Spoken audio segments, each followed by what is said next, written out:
I have my delicious HUD on the temple HUD. It's really not that Everyone's loaded in, and we're ready to go. Let me just turn off this net graph.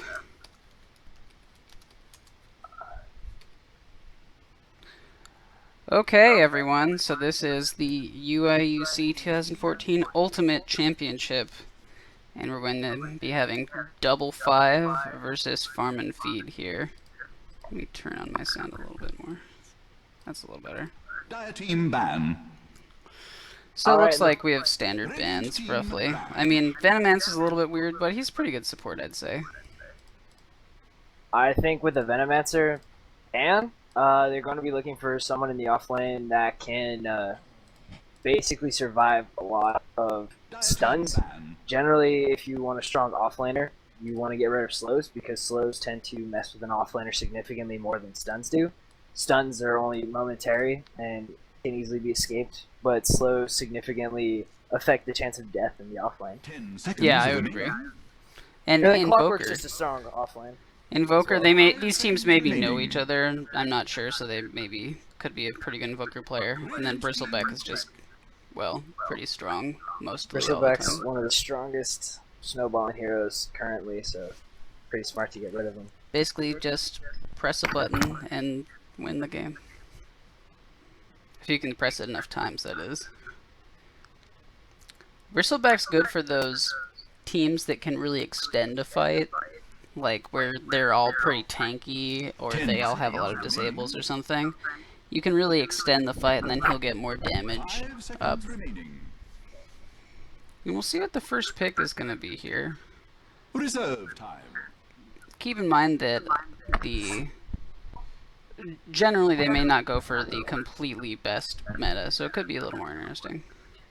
Well, seeing the Death Prophet picked up is pretty nice to be looking at right there. So we're either going to be seeing a push-in lineup or a fight-heavy lineup.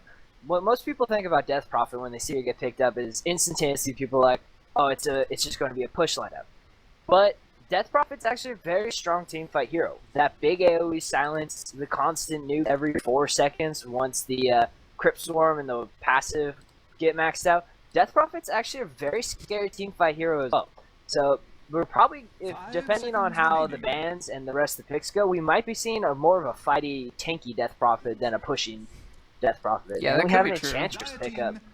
I think the Enchantress is interesting because I would think you would want counter push against a Death Prophet, but it looks like they're not going to go for that, at least yet. The Enchantress can bring out a bit of counter push with depending on the creep she picks up. So yeah. If she picks up a Wildkin with the Tornado, or if she picks up the Satyr for the lightning, nuke. yeah.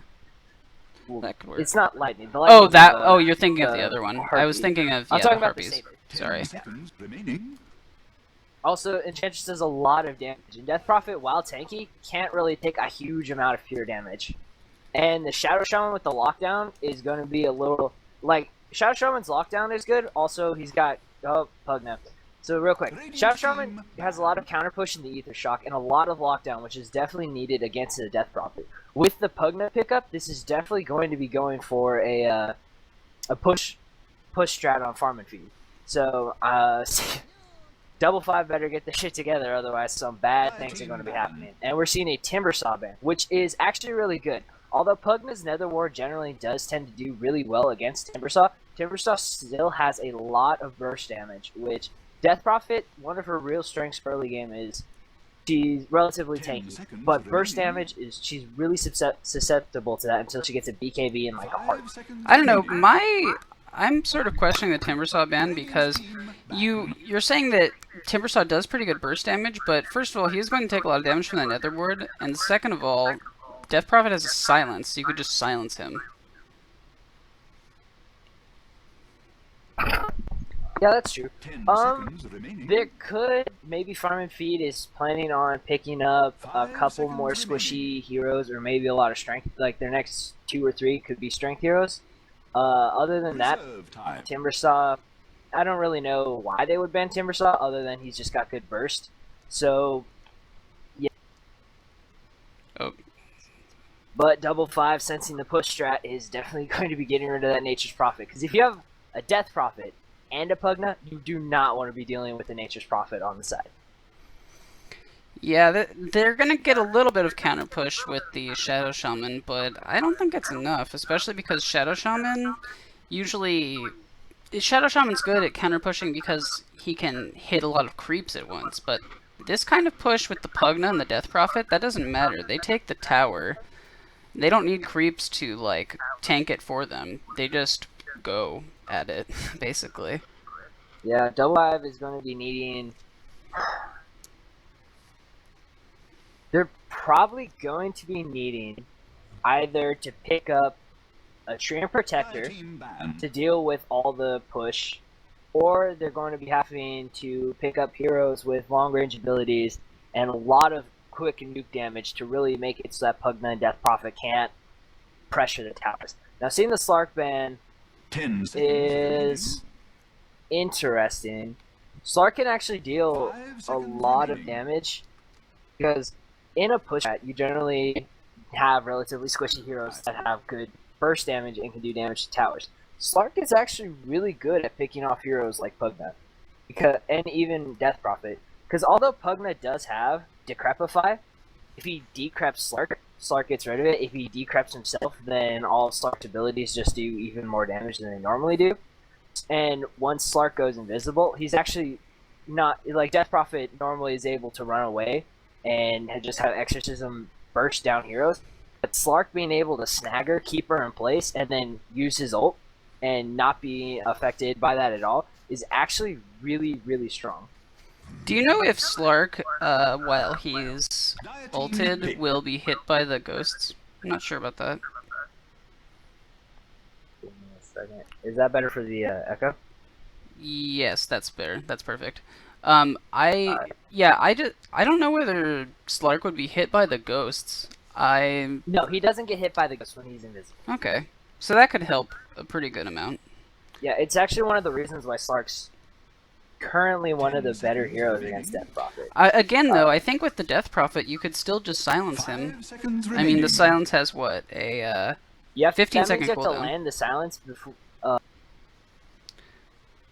before Slark starts channeling his Dark Pack. Otherwise, it gets rid of it. We're seeing the Doom banned by Double Five.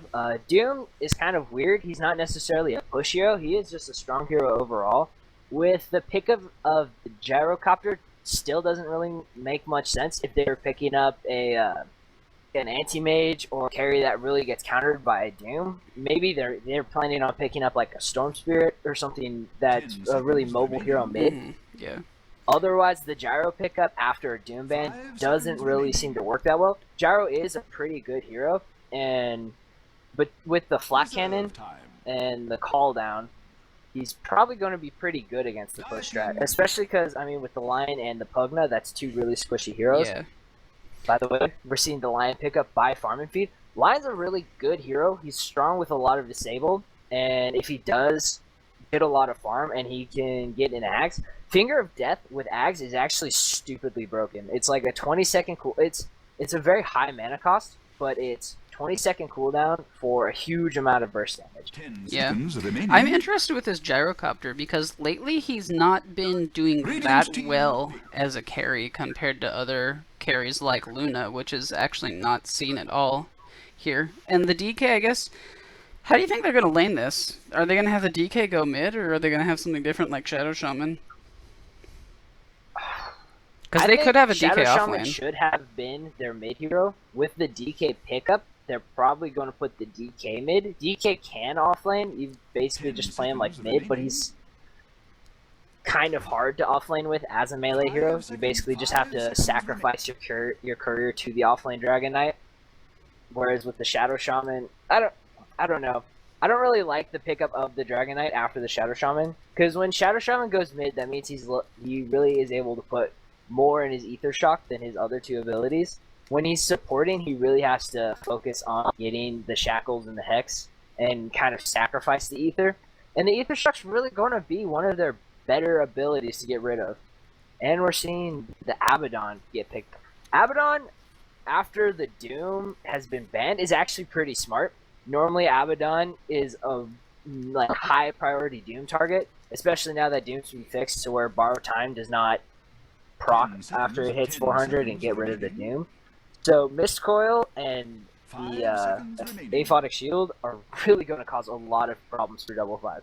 Because while they do have a lot of really good crowd control, Aphotic Shield every 6 seconds debuffs all of that. So you're not going to be able to keep your Hex up. You're not really going to be able to keep up your Shackles. You're not really going to be able to keep up the Dragon Tail. And any slows that come out from Enchantress and the Call Down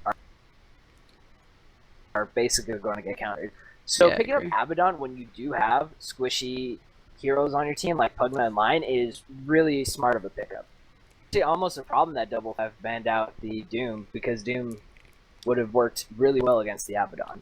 I'm still wondering what Double Five's last pickup is going to be, because there's still this push element from Farm and Feed that's pretty strong, and I don't see what they're going to do. And Farm and Feed hasn't even picked up their carry. Honestly, they could pick up like a Luna. Well, no, that's been banned Double now. Five But banned out the Luna. they could pick up an aggressive carry one, or they could just pick up a really tanky carry and then just go at the towers. And I don't really see what Double Five's going to do They could be about running it. this Death Prophet as a carry. I've seen that. Yeah, that could happen. That could happen. Or they could do a Pugna carry. Farm and Feed banned out Viper. I don't know how I feel about that, seeing as how Double Five has 2 legitimate mid heroes, 3 if they want to feel like running a gyro and being a little bit cheeky and greedy. They could have Viper's not a terrible off lane, but he could have been the mid too, and then they would have like DK off lane and then supports. Yeah, it almost seems like a waste of a ban. Yeah, I think they could have had a better one. Needs to either pick up a stronger offlane hero, or they need to pick up another support. Because Dragon Knight offlane is okay, but not great. Oh, Weaver. Yeah, that's probably going to be an offlane Weaver, which works really well. This means that Double Five, if Farm and Feed can't push enough, or if they give up too many kills to Double Five, yeah. Double Five between the Gyro, the Weaver, and the Dragon Knight, not to mention the extra hitting power from Enchantress, and all the push that Shadow Shaman can do itself, over. And we're seeing the Lifestealer get picked up by Farm and Feed. I don't like that. Lifestealer is good against Dragon Knight. He's not that great against Gyrocopter, because Gyro, as a ranged agility hero, can, like, it's a very short range, but it's still range. He has that on Lifestealer. So even if Lifestealer slows him, he has that little bit of extra time. And Weaver is just amazing against Lifestealer. Lifestealer needs someone he can just focus down. And Weaver, with that Sakuchi every 6 seconds, just ruins the effectiveness of it. Yeah, I agree. So, let's go over the teams here. First off, we have Farm and Feed, and I really wish I could read Chinese characters, but I can't. So, we have an Abaddon here going to top lane with, oh, here we go, Chromosome playing Lifestealer. We have Zips playing the Lion at mid. We have Todd playing the Death Prophet, and on bottom here going into the bunker we have Pugna. I'm just going to leave it at that. And you want to go over the Double Five lineup? Yeah, so for Double Five, I can't read 3. Oh, actually, look at top lane. Enchantress walking right into Farm and Feed's team. They're going to slow her down, and they may be able to get this kill. Just one more attack. They have it. Oh, barely. Just barely. Lifestealer actually, for a Good lot of skill people of open forget wounds. is Lifestealer has 315 base move speed. So unless you have Chaos Knight or Luna, Lifestealer can actually run down almost every other hero without boots. So Enchantress only at the 310 is quite unfortunate. Now, I don't know how to read 3/5 of Double Five's like names, so I'm going to introduce Green Double TTT on the Weaver, and No More Quap on the Dragon Knight, because those are the only 2 names I know how to read. Well, we did our best, I tried. basically.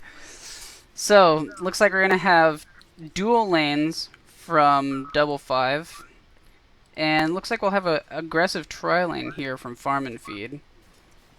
I actually like this. One of the best ways to counter tri-lanes is either to sack it and put one person, which means that the tri-lane is basically wasting their time on one person that's rather elusive depending on who it is, or you can go the 2-1-2. The 2-1-2 means that your solo is at a greater risk of dying because there's a second person there, especially in the case of a Shadow Shaman and a Gyro, which Shadow Shaman's disabled, plus Gyro, I'm assuming he's going to be maxing Rocket Barrage in this case, will be able to melt a Pugna. And then Weaver with Enchant... Actually, Weaver is going to be by himself while Enchantress jungles. So Weaver is basically... If he dies, I'm going to be shocked. But the 2-1-2 allows it so that the tri-lane basically becomes ineffective because one person will be forward in the 2-1-2 while another person always stays back and is able to help them get away. So with like a heal or with a debuff or with some way of basically making it so the tri-lane becomes ineffective. So I'm not thinking this tri-lane is going to get much done. I'm assuming that Lion is probably going to have to start rotating a lot. Or if this Enchantress is really aggressive and they get some rotation from the Shadow Shaman and the Dragon Knight, we could be seeing a lot of fighting up top. So it all kind of depends on basically how this Weaver is doing. We're going to see at mid here, DK is losing a bit of health, but he does have the bottle now, so he might be okay. And looks like Farm and Feed is really getting the most out of this early game. We have Death Prophet and Lifestealer on the top of the CS charts here. And not much really coming out from the rest of Double 5 here. We have Enchantress, but those are obviously jungle creeps, and Gyro's not doing that great either. No, unfortunately Gyro has a low range, and he's got a pretty bad base attack. Like, granted, he did pick up a Ring of Basilius and 3 Iron Branches, so it's better than normal. But Pugna has a really high base attack because he has the highest... I believe... No, I think PL has 4.2 agi-gain. But Pugna has one of the highest... He actually has really strong right-clicking. Yeah. Now, for this mid, Prophet versus Dragon Knight, Dragon Knight's going to lose hard. Because although Dragon Knight does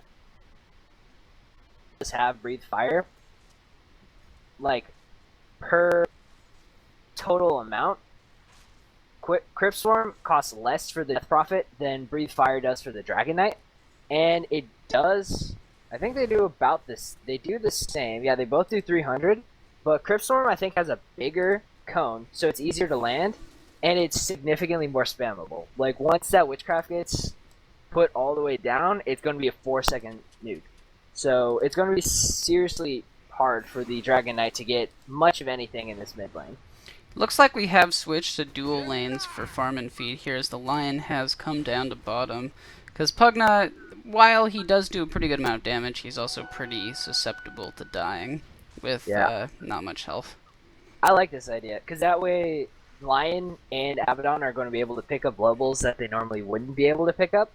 And Lion, with all of his own counter disables, is going to be doing really well against the Shadow Shaman. Shadow Shaman normally does well because he's able to get rid of 2 people with a Hex and the Shackle. Lion's able to get rid of more because Earth Spike can hit more than just one person, and he has his own Hex. Looks like this Weaver isn't really getting anything out of this lane, and I don't know if this is worth it for Double 5 to just leave this Weaver up here basically to die with only 9 or even 8 last hits. He's not really getting anything here, and their one saving grace right here is the Gyrocopter. And that's about it. Their DK isn't doing that great either. I don't think Weaver's actually going to die. In fact, if he does die, that's just mind-boggling. Because the fact that they left the Abaddon up here, that means that there's no lockdown, and the only way to really kill Weaver is to catch him when he's not in Sakuchi with some sort of lockdown, which is basically where the Lion comes in. So he's not going to die at all, and even though it might not seem like he's going to be doing really well, Weaver can actually farm really quickly in the late game, so he really just needs to pick up a Perseverance, and then from there, build towards his Lincolns. And once he gets the Lincolns, he'll be able to run around. Oh, Enchantress is actually coming in here. Thinking about it. They have a ward right here. It's going to be Inspiring. No, just a minute. Enchantress is going to back off here. On this bottom lane, though, who do you think is winning this lane here? I mean, Pugna's doing pretty well here, but the Gyrocopter's doing just as well here. Who do you think gets more out of this? I think the Pugna does. Although the last hits are, like, closer, Gyro has been keeping this lane pushed relatively far up with the flat cannon, which I don't like when carries max out the flat cannon in the laning stage and use it all the time, because that means you're giving the enemy a bunch of extra experience that they normally wouldn't be getting because you're pushing the lane so far ahead. Like, yeah, it helps with the last hits, but at the same time, Shadow Shaman is coming in and might find the lion here. They may consider going on this. He has invis and is sitting here. Their ward's going to expire, but he's right there. So it might not be a problem. They're thinking about it. He's probably not going to do anything until someone comes out to the lane. Oh, he's ready to go. Basically, if only they could wait till this level 6 for the gyrocopter, then they would have the ult. No, it's just going to expire, unfortunately. It's too bad.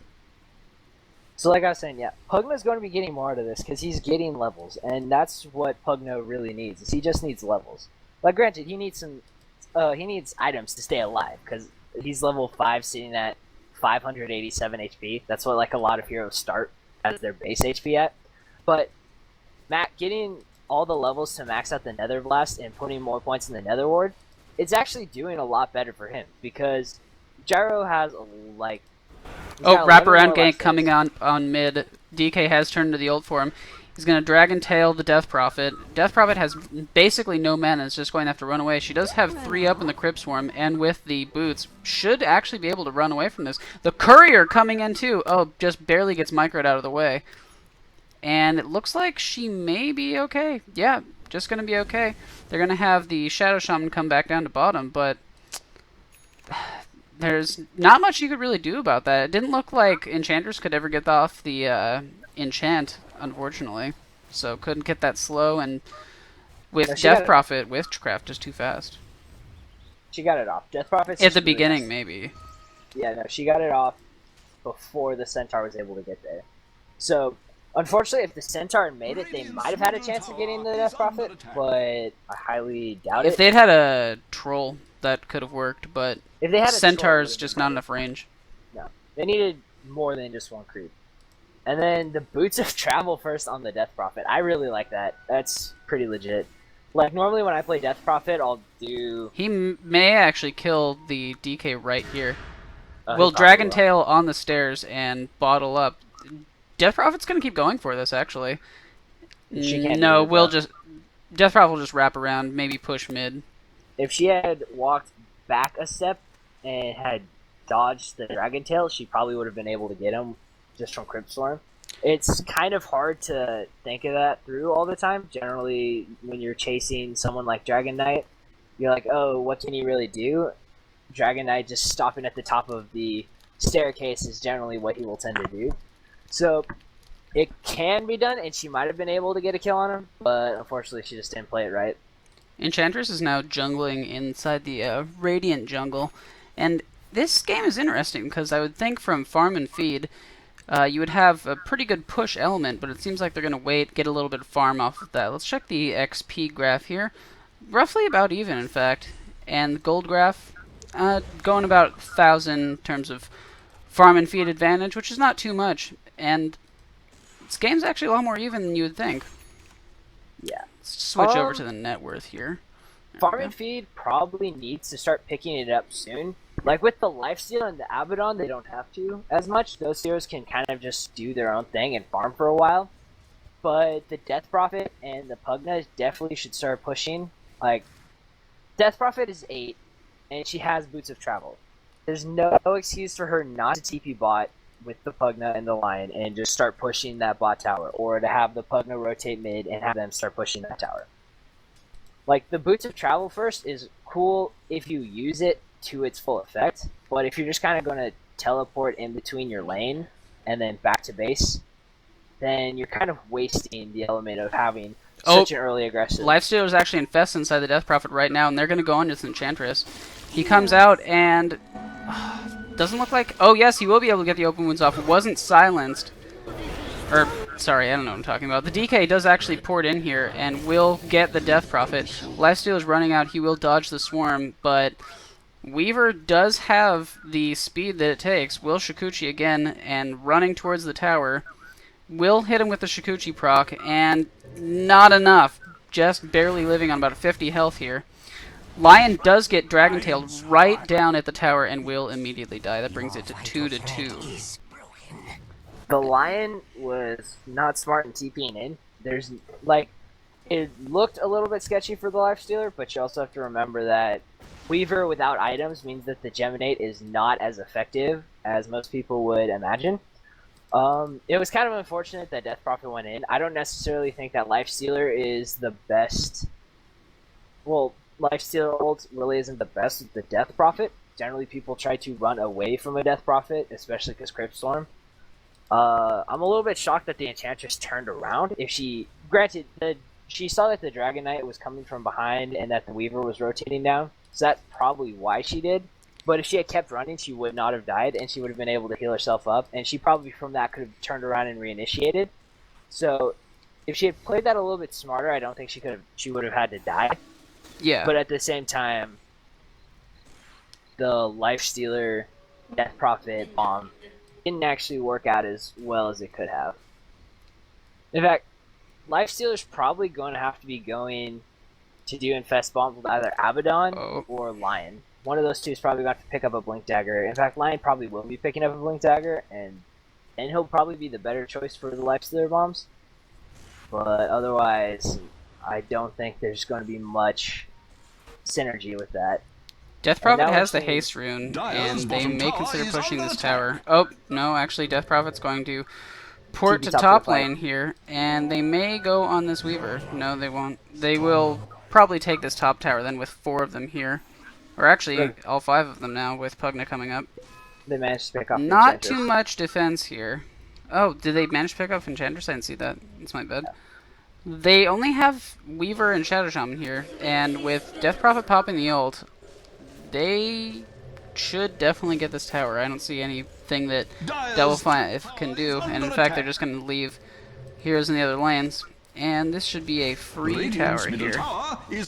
Even though Exorcism's only at level 1, the fact that it's maxed out with that Witchcraft is maxed out means that it's actually relatively effective. Like most people say, oh, level 1 Exorcism, what's it really going to do?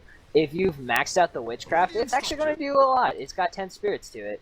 So, of course, once it hits level 2, it's going to be significantly better because the base spirits go from 4 to 12. So you're going to have a lot more bang to the buck. But for now, it's actually it's going to do pretty well. If you saw, Double 5 was trying to take this mid tower here, but couldn't end up finishing it, even with the DK poison. And not really much going the way of Double 5 here, but they're not too far behind. They're only about, well, a tower and a kill, literally. And not much farm, either. This Death Prophet is pretty farmed, though, I will say. Oh, they're actually going to open wounds the DK here, and will continue going on him. He gets hexed as well. And they just don't have the damage to do it yet. And Gyro's going to pop the ult, and Abaddon's ult goes off as well. And this is just going to be a disengage. They pop the Nether Ward, so they're not going to want to go on this. Death Prophet takes a big impetus hit. And looks like it's just going to be some nice Serpent Ward farm here for Lifestealer. Yeah, unfortunately the Serpent Wards weren't in a very well-placed position. They probably could have been put in a little bit of a better spot just to kind of either trap some... Like, if he had tried a ward trap, that might have turned out a little bit better for them. But, unfortunately, looks like they're just going to take this tower as well. Exorcism, basically just using it whenever it's off cooldown. Weaver's going to try to push this top lane, and looks like they're not going to react. I think they're going to try and... They're going to start going bottom. They're going to try to take this bottom tower as well. Oh, Death Prophet still had the Exorcism up, so it's going to try to use a little bit. Gyro pops the ult, will miss though, as... Wow, Death Prophet moving at 455 move speed. Just can't even do anything with that. Yeah. This is my problem with Gyro maxing out Flat Cannon and not getting any homing missile. Like, if you max homing missile, it's General, Oh, it's actually, really wow. Nyx went really far in and got Hex for a second, but the Hex was not enough. Dragon Tail gets popped on the Abaddon, and his ult will pop off. Lifestealer's banging onto the DK, but Gyrocopter instantly dies to the Lion ult. Wow, Farm and Feed's getting pretty low here, but they just can't do anything. Wow, get the Courier as well. Nyx will pop inside the Lion. Death Prophet will be dragon-tailed and shackled and will end up dying from basically the rest of the team, yeah. And they may end up getting a tower out of this with only Lion and technically Nyx here to defend. yeah. While that's going on though, Pugna is pushing top. Yeah. So like I was saying, with Gyrocopter not getting anything in homing missile, that means he doesn't have any setup for his ult. That was a really And bad ult. I don't think that was meant to. That was kind of to scare off and to get the farm. I It don't is think spammable these with gyro 40 ults are seconds. doing very well. Whether No. he's just not hitting anything with them. I think he hit like Abaddon one time, and that procced Abaddon's ult. Other than that, I've seen like not a lot of good uses of the ult. The thing I found with a lot of Gyrocopter players, like even on the even professionals, when they don't put any in homing missile, they never have good setup for their cooldowns. And unless it's someone who's got a good sense of timing and a good okay, I should use this now. Like Loda generally tends when he plays Gyrocopter, he generally tends to hit multiple people with his cooldowns because he doesn't initiate with the cooldown. He actually seems to tend to wait till the middle of the fight before he uses it. And that's significantly smarter. Yeah, you need using setup for the cooldown. You can't really just do it at the beginning of the fight because most of the time, the beginning of the fight, your instinct is to run away from where everyone is. And you're able to hear it, and you're not focused on, okay, what should I be worrying about? Whereas in the middle of the fight, you're kind of focused on, I need to do this, I need to do this, I need to focus on this guy. So you're not as likely to hear the Gyrocopter cooldown go. So it's a little trick that Gyrocopter players really need to start focusing on. Otherwise, it's just going to be basically a useless ability. They might as well just get nags and hope to land it halfway across the map.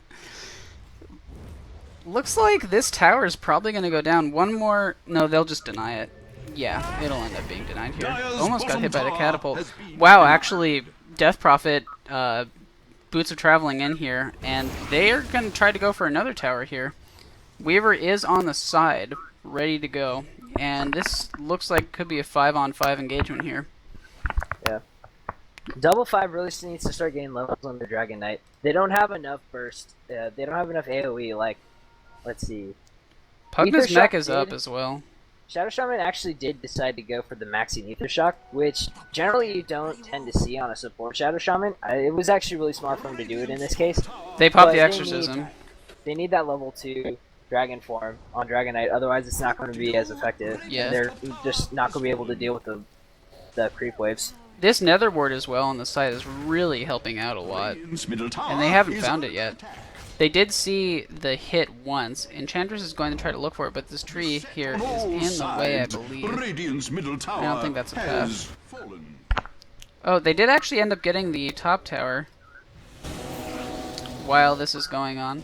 I think that was just creeps, actually. So far this isn't really turning out for Radiant's benefit, and they're actually just gonna back off. That was not that great, because they just had Gyrocopter, it looks like split pushing the other lanes. Nyx actually is getting pretty good farm, already with a Basher and drums. He's just going basically a race car kind of build here, and he's just gonna do a lot of damage, and those Bashers can really help out in fights. DK as well getting a Shadow Blade. Pretty good as well. I don't know how I feel about the Skull Basher before Normally on Lifestealer. It's okay because Rage does give you 80 extra bonus damage, but he doesn't have super great attack speed. Just his agility gain is 1.9, and it doesn't start very high either. So generally you want that armor, because he has not that great of armor. Level 9, he's got 5 armor. It's not great, and he's kind of squishy because of it. Lifestealer tends to be one of those heroes that everyone's like, oh, he's so hard to kill. But that's mostly just because they can't burst him down with Rage, so they use their abilities on other people. But if you just sit there and right-click on the Lifestealer, he actually can go down pretty quickly. So having an armlet is significantly better than having a Basher first. Also, Basher with low attack speed doesn't tend to be as effective as it could be. And we're seeing a wraparound from Double Yeah, five. DK with that new Shadow Blade coming out will get ready to Dragon Tail. Oh, he gets hexed because they have a Sentry Ward, and he will get hit by the Lion Ult and end up dying to the Exorcism. The Shackle going off on Abaddon, but it looks like just almost complete death for double 5 here.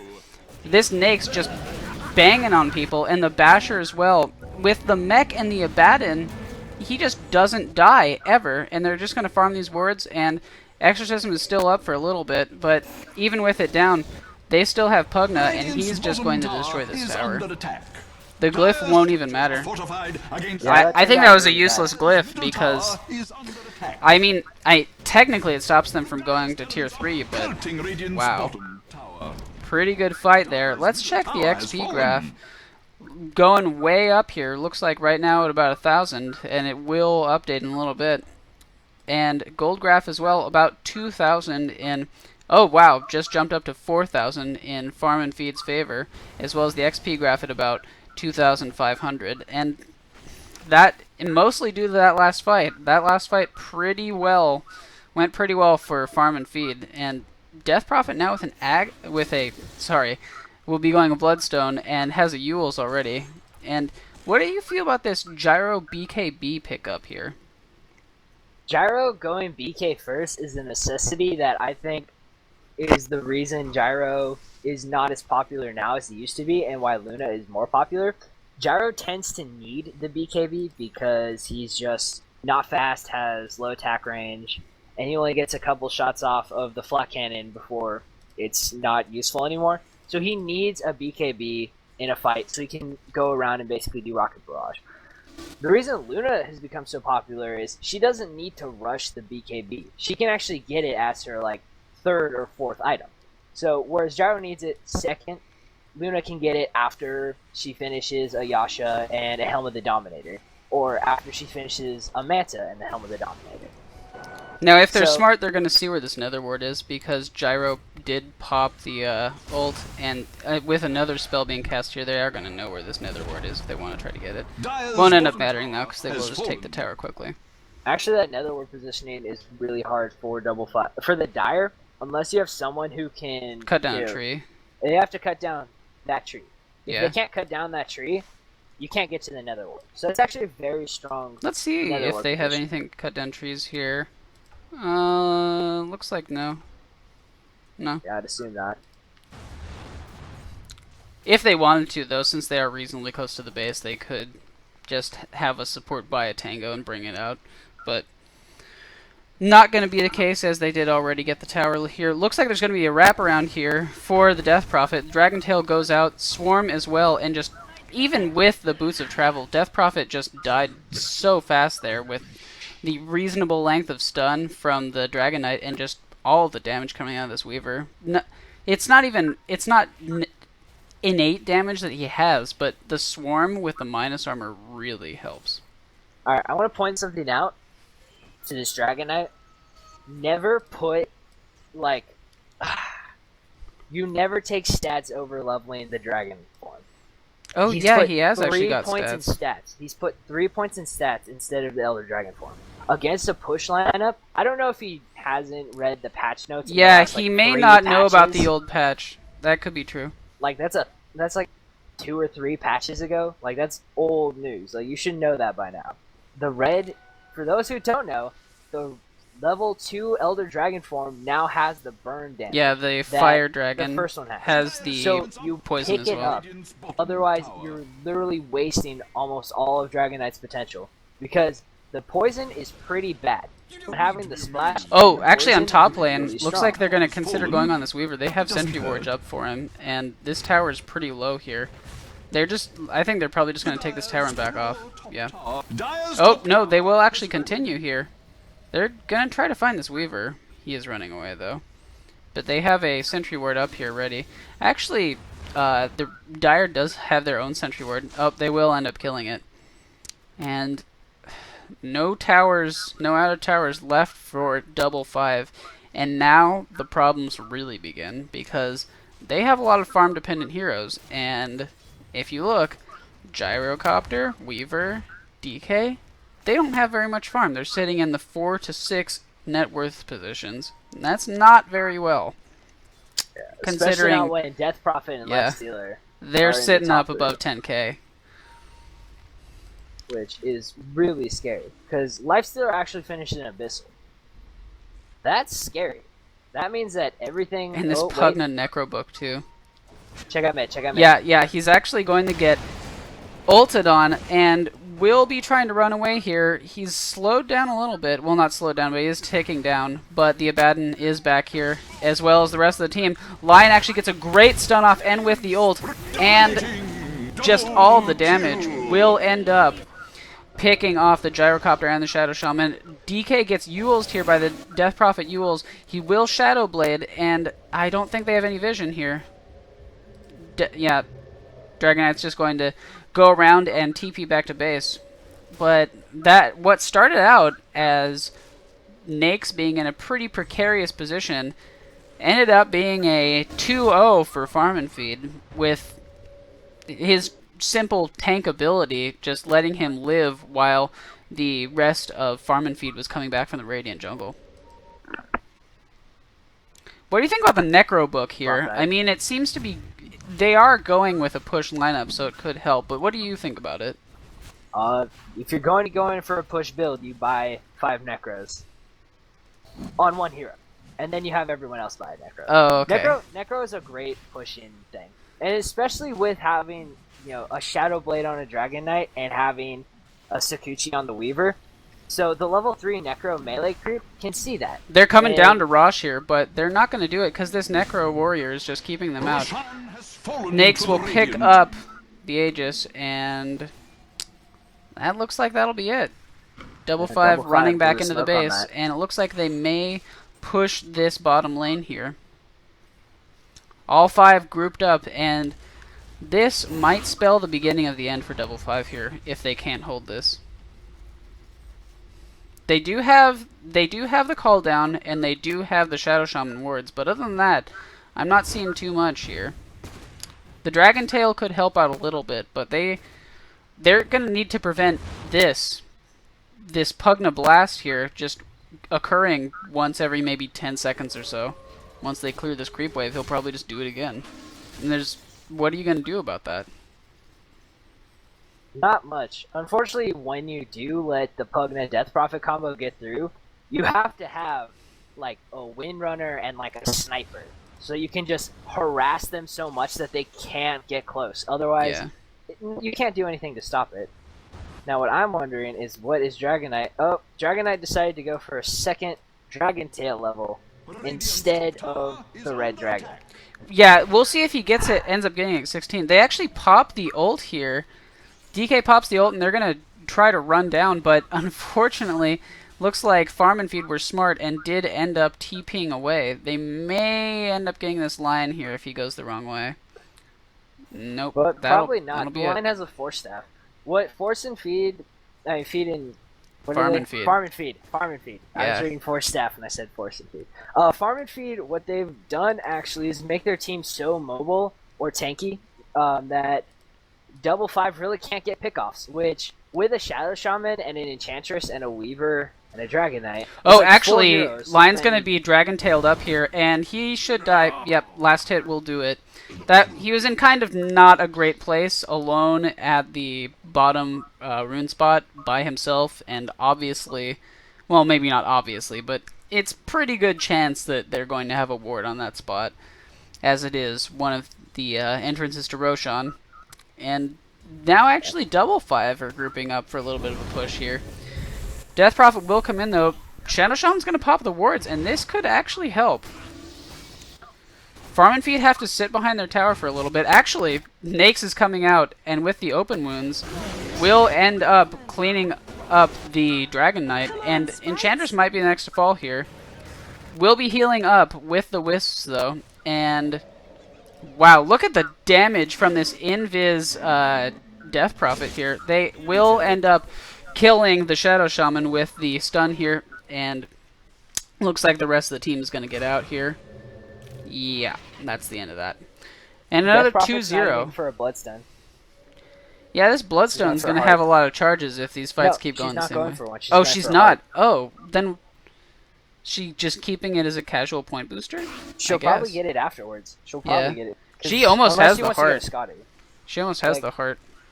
Heart. Looks like, yeah, Nakes hasn't died, as well as Pugna. 4-0 and 2-0, respectively. This game is not going very well for Double Five. And once Farm and Feed get this tower, which they will in a little bit. Actually, Nakes does get Dragon-tailed and shackled right under the tower and will just die. He has the Aegis, so we'll see if they want to go on this. The Netherward's sitting here, and they haven't been able to kill it yet. He's taking a lot of damage, gets Dragon-tailed, and pops the Rage, will still die from the Gyrocopter. Gyrocopter's doing a reasonable amount of damage here, and they're going to try to... Oh, he actually shackles the wrong thing. Lion will stun as well, and this fight actually is going pretty well for Double Five so far. Abaddon's ult gets triggered, and I don't think they can go on this. They are going to. They pop the Necro units, and they're going to consider going on it again, as Double Five also has pretty low health here. Death Prophet is tanky enough that she's going to try to go in for this. Will Yules the Gyrocopter, and is almost, maybe one more hit. Enchantress does get decrepified by the Pugna, and the ult will end up cleaning off the Enchantress. And they're probably going to take this Rax here as well. Wow, pretty good fight. It was really close for a long time. All of the heroes had really low health. And I don't know about popping the Exorcism right now, unless they think they're going to go for another set of Rax here. They may try for it.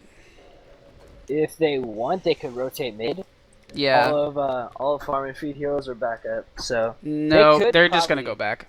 No. Death Prophet went back to the base. But that was a good fight. Double Five was a little bit close. They had a lot of Farm and Feed heroes at pretty low HP. With the Abaddon, keeping them up just a little bit more every couple of seconds with the heal, and with just the tank of the Death Prophet, they just couldn't clean up anyone. They only got a couple of kills in the beginning, and after that, even with Farm and Feed heroes at reasonably low health, they just couldn't do it because of pretty good positioning, sitting up here on the high ground, and then while the Double Five heroes had to stay down in the low ground. Yeah, it would have actually been smarter if Double Five hadn't left the base. Yeah, I agree. They seemed to get a little bit overzealous when they were... Yeah, they saw the low health heroes, and they thought they could do it for once. Yeah. Unfortunately, with the Necros getting popped by the Pugna, it turned out that they couldn't. Yeah. If you look here, you can see the Death Prophet actually has a heart up. Oh, actually, Weaver does get silenced here, and I don't think you can kill this Weaver. You can do some damage to him, maybe. They're going to try. No. Weaver will just run away. Sees the heroes coming in. Looks like this is going to be a push top here, as all of Farm and Feed has grouped up here. Yeah. Unfortunately, Death Prophet doesn't have any real right-click. She doesn't have not super yet. great. And again, it is 3, so that's actually really good. But it's just not enough to give her the same kind of right-click potential that like a Pugna has. Like, Pugna also starts with really high intelligence initially, whereas Death Prophet starts with about average. Yeah. So one thing you'll see that Death Prophet kind of runs into is she mostly has to rely on Crypt Swarm and her ult to do a lot of her damage, unless she wants to build like an Orchid or a Scotty or some sort of right-click damage. Well, Scotty not so much, but that's more if you want to like replace the tank and go more of like the AoE carry build for the Death Prophet. Oh, actually, he's going to... DK's going to pop the ult for him, and will end up stunning the Pugna, but even with the cooldown, they don't have enough damage, and Gyro's just going to die even with the BKB because of the Exorcism. Shadow Shaman will pop the wards, and just death here down in the trench. Wow. Ends up being 1 for 2 so far, and it's not over yet. DK... Actually, he doesn't have enough mana. With the Nether Ward is just keeping him down. It has so much negative mana regen that they've just lost most of their mana here. This Pugna is putting his Netherwards in great spots, and it's really helping them out a lot. Abaddon's going to try to heal up as much as he can, this Pugna, but he doesn't have a lot of help himself, so it's going to be a little bit hard. Actually, they're going to Dragon Tail. They Dragon Tail the Pugna, but there just wasn't enough, and with the Lion ult, they're going to clean up the Dragon Knight as well. No Exorcism yet, but with the Decrepify and the Pugna ult, they're going to get another one, the Enchantress. Weaver has come in here. They're going to try to take this Shadow Shaman. Not enough. Oh, one more attack will make it. And the Weaver actually gets Decrepified down. He will be able to pop the time lapse, but they're just going to do it again. And this time they will end up getting him. 4-0 so far. And Gyrocopter Ewell's up. And that's GG. Pretty much domination apart from that fight for the bottom racks, which went a little bit even for both teams. And wow, that was a pretty good execution of a push lineup, if I do say so myself. I wouldn't say it was good. I would actually say they missed a lot of opportunities. The game could have actually ended a lot earlier if they had been more effective. It did turn out well for them in the end. Push strategies generally tend to win unless you just let the enemy, like if they had let that game go any longer and if they had let Double Five get more farm, it would have gone bad for them. But I wouldn't say that push strat was executed as well as it could have been. I mean, with the early boots of travel on Death Prophet, you could have yeah, that's true. Just been gone. The tier 1 should have been gone. Like that shouldn't have even been a thing. So it wasn't as good as it could have been, but it was okay. Okay then. Well, that's the first game over, and we'll see what's going to happen here for the second game here. Get back into the lobby as we're almost ready to go again.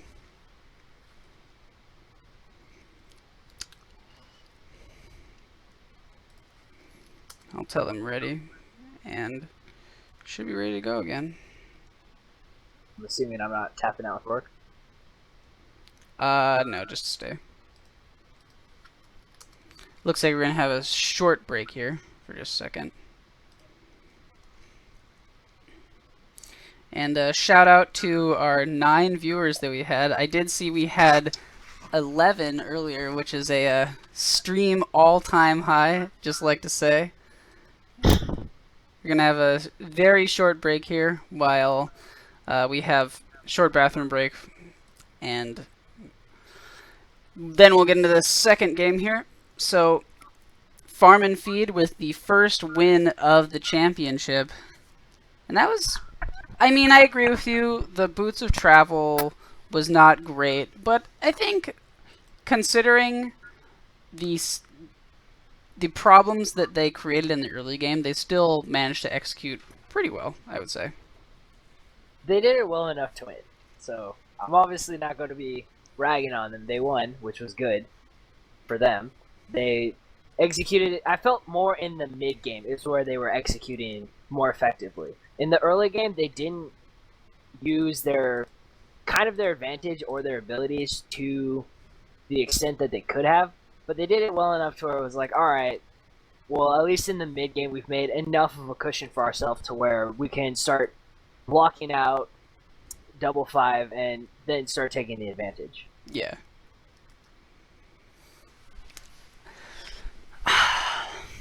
What do you think, how do you think the Double Five played? It's hard. There's so many. I don't want to sound like an asshole, but just from that simple DK, he had 3 chances to pick up the second level of Elder Dragon form. And a lot of people might be like, well, why is that such a problem? Here's the problem. That's a lot of extra damage you could be putting out. What he should have noticed is that Farm and Feed was actually tending to group up a lot. They tended to stick really close together. And he should have noticed that because his fire breath was actually really effective and did a lot of damage in almost all the fights. But he just wasn't able to do the right click that was needed. And if he had the second level of Dragon Form, the towers would have dropped significantly faster too. Like Double Five had relatively good counter push out of Shadow Shaman and Dragon Knight, but they weren't able to take the towers because they did not have the abilities they needed. Yeah, I agree. I think they couldn't deal with the Death Prophet and the Pugna. Yeah, like other than that, Dragon Knight played well. It's mostly just the ult that is bothering me. But I mean, the rest of the team played well. It's kind of a hard matchup. I get like the teams weren't exactly the best. Their team wasn't the best to deal with a push strat. So for what they had, they did well. And I think they're laning with the 2-1-2. Like they had good decision making. It just unfortunately their heroes weren't able to handle the situation that Farm and Feed was giving them. 5 seconds remaining. What do you think? Okay, so we're gonna have the Invoker ban again here, and what do you think Farm and Feed are gonna go for the same type of strat again? Do you think they're gonna go for something different? I think Double Five not banning either the Pugna or the Death Prophet first is bad. They probably should be like, hey, we don't want to see another push strat. So if they let it through, I would expect Farm and Feed to take full advantage of abusing a Death Prophet Pugna. If Double Five doesn't ban out either one of those heroes now. If not, they might be able to change up their strategy and go for something either more greedy or more aggressive for team fights or something. And we're seeing the Clockwork pick up right away. I like seeing Clockwork get picked up. Clockwork is a really good team fighting control hero. And he's also a really strong offlaner with the ability to cogs in his own creeps and get extra experience and gold that most other offlaners wouldn't be able to get. So seeing the Clockwork pickup is good. I don't necessarily like seeing Invoker Bristle get banned every game. I only feel like people do it because pros do it. And the only reason pros do it is because pros have really good Invoker players and they have really good Bristleback players. I don't know, it's not that hard to play Bristleback. Bristleback is not that hard to get played, but he's also really easy to counter. And That's Invoker is not that good unless you have someone who's really skilled with him. So seeing the Bristle and the Invoker ban every game kind of is a drag. It's almost like, alright, we're not thinking for ourselves, this is what we saw like Puppy draft, and we think it's cool because he did it. Like, it's so much better to ban out heroes that you saw in your last game. Like, in the first game, it's okay. Like, yeah, we don't want to see a Bristleback. Yeah, we don't want to see an Invoker. But in your second game, you're like, alright, these guys just played a push strat. Let's get rid of that. Let's ban those heroes out. Instead of just, hey, here's Invoker, here's Timbersaw. We think those guys are kind of scary. But the enemy team doesn't know that we don't know that the other guys can play him. So we'll just assume. It's not the best thing to do in a game 2. Game 2 is when you need to like focus up in your draft and you need to be like, alright, this is what we saw out of them, this is what their playstyle is. Let's counter it from there. Now we're seeing the Mirana pick up for Farm and Feed. And a Shadow Demon. Alright, so it's going to be a carry Mirana. Almost guaranteed. Unless they manage to pick up a better one, in which case this Mirana is going to be support. But generally when you see a Mirana Shadow Demon, that means Mirana is going to be getting a lot of arrows, and there's going to be a lot of death coming out. Double Five's going to be picking up the Abaddon for themselves this time around. So if Farm and Feed are smart, they'll pick up a Doom and either run a mid or in the jungle, or they could run him as the carry and just have Mirana be an offlaner or a support. But they don't necessarily have to.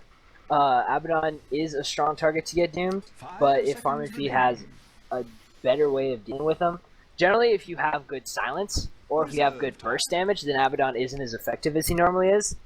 Abaddon is really just good at stopping, elongating fights between right-click heroes, and stopping a lot of crowd control.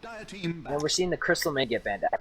I like seeing that, because Crystal Main's a really strong support hero. Especially, it's unfortunate because she actually works really well with Abaddon, because when you have someone who can heal, and someone who gives the entire team mana regen, you basically have a walking fountain on your team.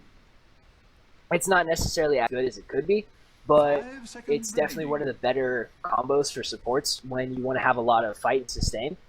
Abaddon generally tends to be an aggressive support hero, not in the laning phase, but once a lot of team fights start breaking out. So maybe Double Five will, especially with the Clockwork, maybe they'll be trying to get more kills this time around. And Farm and Feed is banning out the Gyro. I don't necessarily think they had to do that. Gyrocopter obviously didn't work out very well for Double Five last time. Like, even when he did start getting farmed, he only killed the Lifestealer like one time.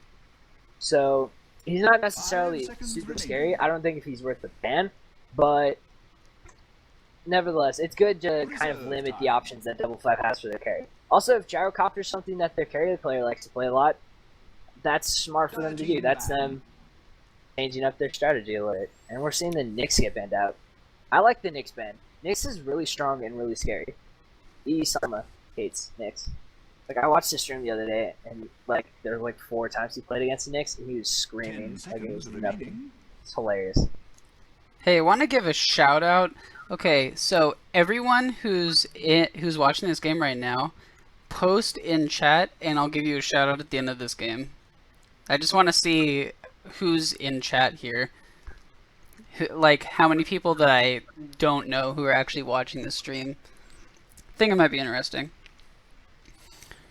So far, this... Oh, there's the Luna. Yeah, I was just gonna say, I haven't seen the Luna yet, and this is gonna be another pretty fast game, I would say, from Farm and Feed with the lineup that they have. They have the Murano Shadow Demon combo, as well as just Luna generally able to output lots of damage, basically at all points of the game. I think Luna actually works really well with Murana as well. Those 2 heroes, by themselves, are incredibly strong. Together, when they're on the same team, that's actually really scary. And their ults have a lot of strong synergy. Because Luna can pop the Eclipse, Murana can pop the ult, and then Luna can go in under the cover of the Moonlight Shadow, and everyone just starts to die, and they have no idea why until they can react and pop some dust or something. So it's a little bit cheesy. But other than that, their abilities also work really well together. The Luna Murana tend to be really strong in a team together. And we're seeing double 5 up with Storm Spirit. Alright, I think double 5 is going to be more aggressive this game. They have a Clockwork, they have an Abaddon, they have a Storm Spirit. Storm Spirit is a great initiator. If the Luna doesn't rush a BKB, and if she does more of the greedy farming, like Yasha Helm of the Dominator build, Storm Spirit will do really well against her.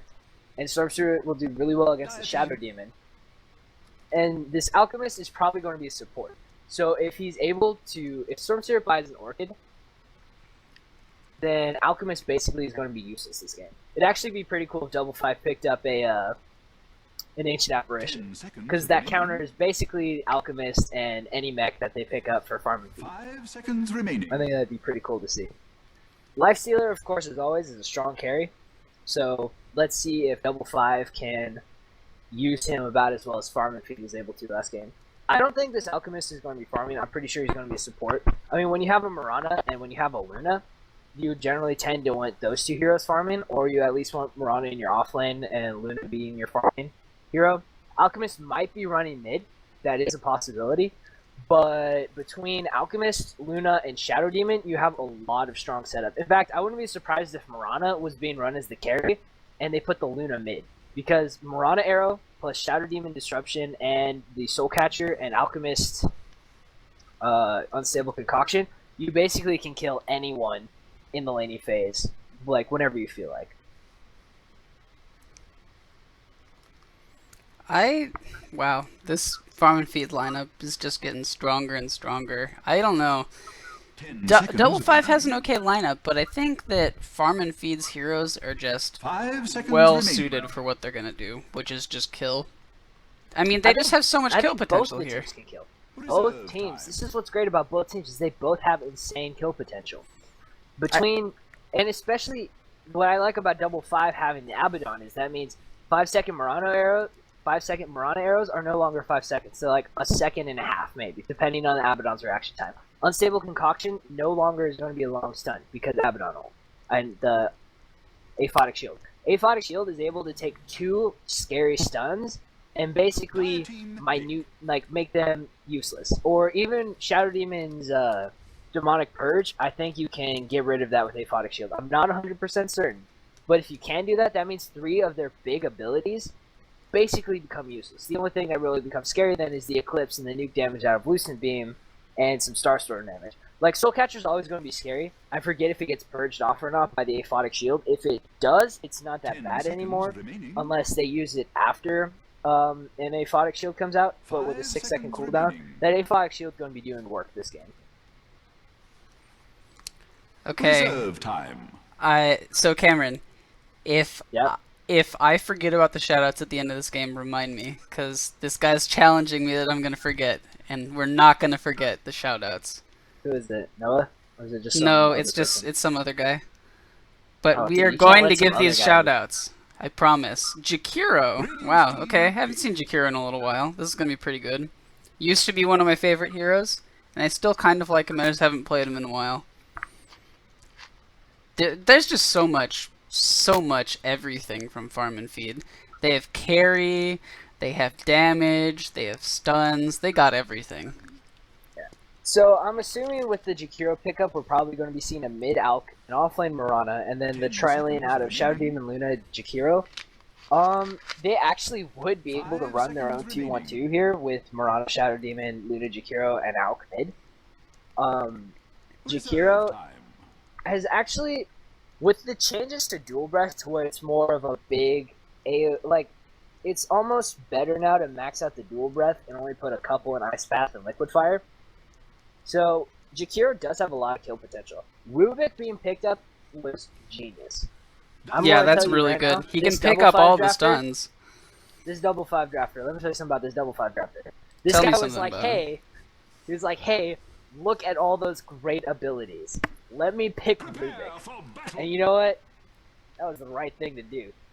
That is... Shout out to Green 55 for being the drafter. I'm just looking at back of the stream here. So let's go over the teams here, and we're gonna just sort of go with it if we can't read the name. So this is 55. I'll call him Blue. He's on the Abaddon. This is Rubik. He's teal or cyan, either way. TTT is on the Clockwork, and we have No More Quap on the Storm Spirit. There hasn't been any Quap in these games, so I guess he's happy. And purple is on the Nakes. Looks like we're going to have a tri-lane coming down here on bottom. And looks like on top here we have Luna with a great set. Jesus, that's good. Okay, playing green playing the Luna. Zips will be playing the Shadow Demon. We have pink on Jakiro. Looks like Chromosome on the bot lane. Alone by himself, actually. On the Mirana, we'll be placing a word down here. And at mid, we're going to see Todd playing mid Alchemist, which is going to be pretty good, I think. Actually, it looks like Clockwork did ping this spot. Or actually, no, that's the Mirana. That's okay. I guess she's saying that, yeah, I put word there. Look how good I am, guys. Such a pro. Dude, we're back up to 14 viewers. Just saying. I'd just like to say that this is a peak right now. Alright. Now, here's what's going to be happening with these lanes. Prana is going to be really hard to catch. Oh, wait, never mind. She took arrow first. She's probably going to die until she hits level 2. But Clockwork is also going to be very hard to catch. This is going to turn into a, you can't catch our offlaner, and we can't catch your offlaner, so our carries are just going to farm a lot, and we're going to see a lot of rotation from the supports. That's what I'm assuming. But Mirana, seriously, with this Clockwork could be dead here right going now. to take an arrow first. They've got the combo ready. He's going to pop the cogs, and unfortunately, that's it. I think the Jakiro popped the Ice Path just a little bit early, and they didn't get full advantage of the Luna 0.6 second stun, I believe. So they might also just not have enough damage. I mean, Clockwork is pretty tanky.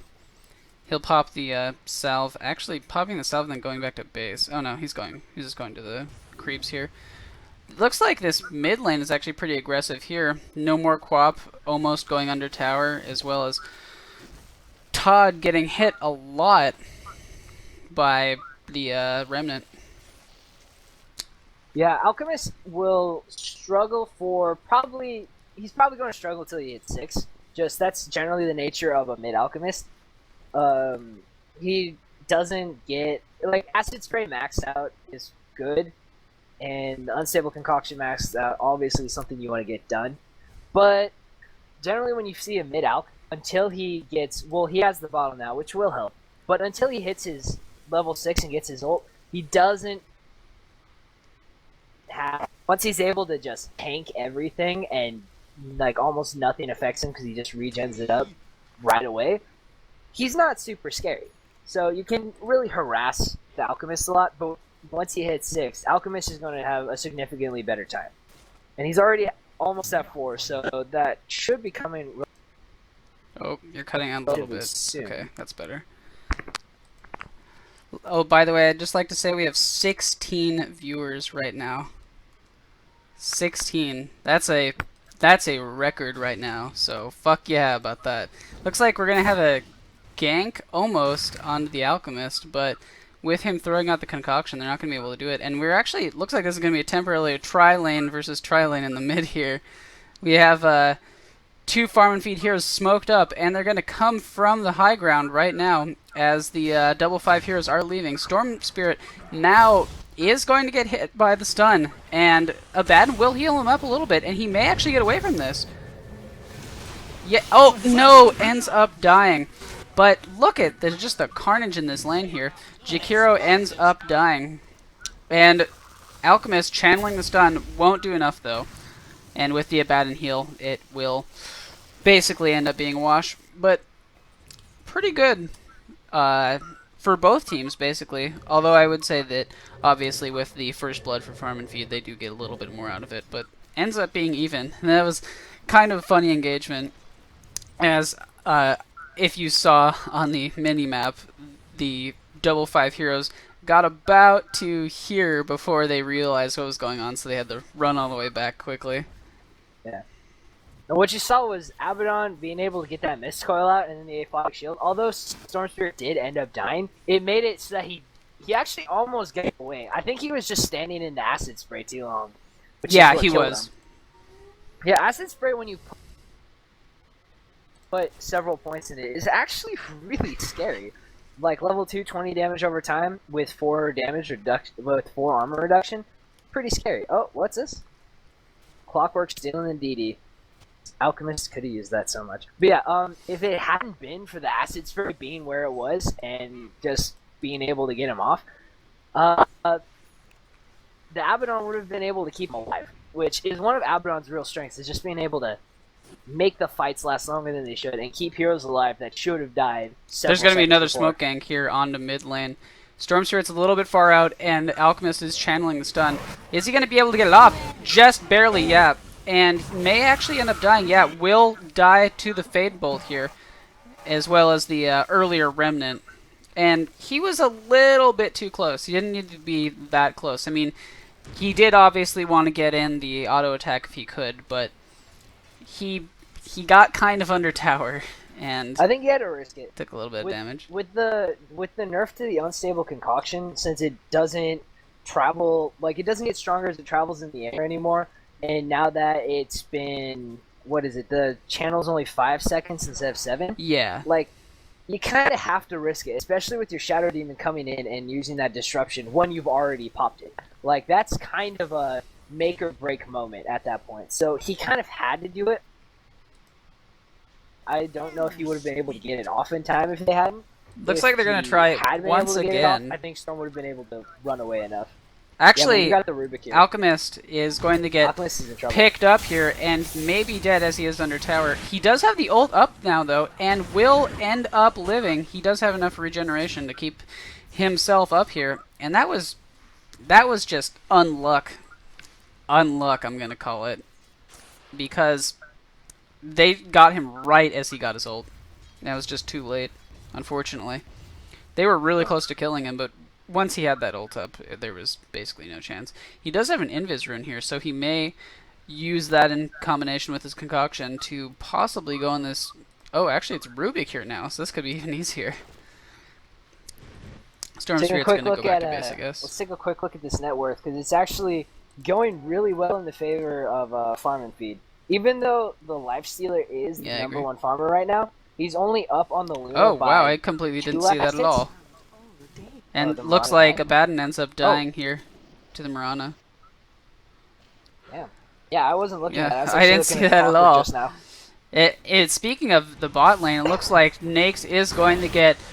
Oh, they're actually going to not be able to have the arrow combination work because of the rage. And it looks like, meanwhile... where was this? Oh, it was on top lane. Yeah, it looks like we had a trade between the Clockwork and the Luna, with Storm Spirit helping out. As you can see, he has barely any mana left from jumping in.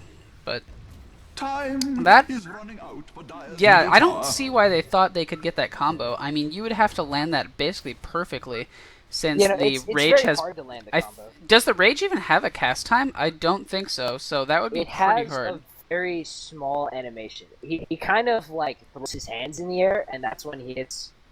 Well, that is open wounds too. Rage basically is like open wounds animation, just significantly faster. It's got like half a second cast time, I'd probably say. So if you can land it really, really well, like you have to have spot on timing. It actually works better if you're doing Shadow Demon with either a Lina or a Leshrac, because you're able to time the stun landing better than with a Mirana arrow, especially if you're trying to be greedy and get like a 3 or 4 or 5 second arrow that's got a really long range. Oh, almost got the counter arrow. Here comes Storm Spirit. They are end up going Look at to. bot, look at bot. Oh, actually, with the ult. Oh, they do still manage to pick off the Murano before the fade time. That was Unfortunately, close. that 2.5 second fade time is kind of killer for Mirana. You really need. Literally killer in this case. It's a literally killer. It gets a lot of Miranas in trouble because they expect it to be faster. Because once you hit 16, it's only a second and a half. But when it's at level 1, just being 2.5 seconds causes a lot of problems for Miranas. We're gonna see. It looks like the Clockwork is end up going for either. It looks like it could actually be a pipe, maybe. What do you think about that option for the Clockwork? I actually think the Clockwork's going to be picking up mech. Although they Really? do have an Okay. Abaddon and they do have a Rubik, Clockwork generally tends to need the mech. Especially in a situation where, if you look at Farm and Feed's lineup, they have a lot of abilities that can punish a Clockwork that's sitting by himself in his own cogs. Otherwise, he'll get a lot of damage, and if the Abaddon's too far away, or if the Rubik's too far away, then he'll just die. Now, a pipe would be really good. In fact, I wouldn't be surprised if Abaddon or Rubik were the ones to go straight for a pipe if they get a couple of their own items that they're going to need. But Clockwork with the mech, he can also get it a lot faster. If you look at the net worth of the Rubik and the Abaddon, they're really far behind. Abaddon, 10 minutes in, does not have boots. Granted, he got a Ring of Basilius, which is bad. Like, you need boots. All other items and supports are frosting on the boot cake. You need boots. Otherwise, you will get picked off, especially for an Abaddon who needs to be running around a fight. Abaddon is a support that needs... If there's like 3 different fights going on, you know how sometimes the team fight will break Yeah. up and there's multiple fights going on? Abaddon has to basically sit in the middle and run in between mist coiling and aphotic shielding everyone. Rubik used the stolen arrow, but ended up missing the Alchemist, who will pop his ult as well, the Concoction, but nothing doing there on the mid lane, as he would have to dive tower against both the Rubik and the Storm Spirit. Yeah. It looks like they're going to be rotating up, and I think they're going to be pushing top now. And it looks like Luna is actually going to be going for the greedier farming build. So I'm assuming the Helm of Iron will become a Helm of the Dominator pretty soon, unless they want to do something weird and she just sits on that with a Yasha. But nope, Helm of the Dominator. So she's probably going to be going for a Yasha now. And this is where Luna has a lot more strength than Gyrocopter. Because of Lunar Blessing, she's able to go for Helm of the Dominator early, and it's actually... Oh, actually, Clockwork's going to hook in, and perfect cogs, locking them all in. Luna will pop the ult, and Storm Spirit jumping in will mean that this is ending up a 4-4-0, and actually, Mirana calling for a pause. I'm not the admin, so I can't go for this. Yeah, there's going to be a pause.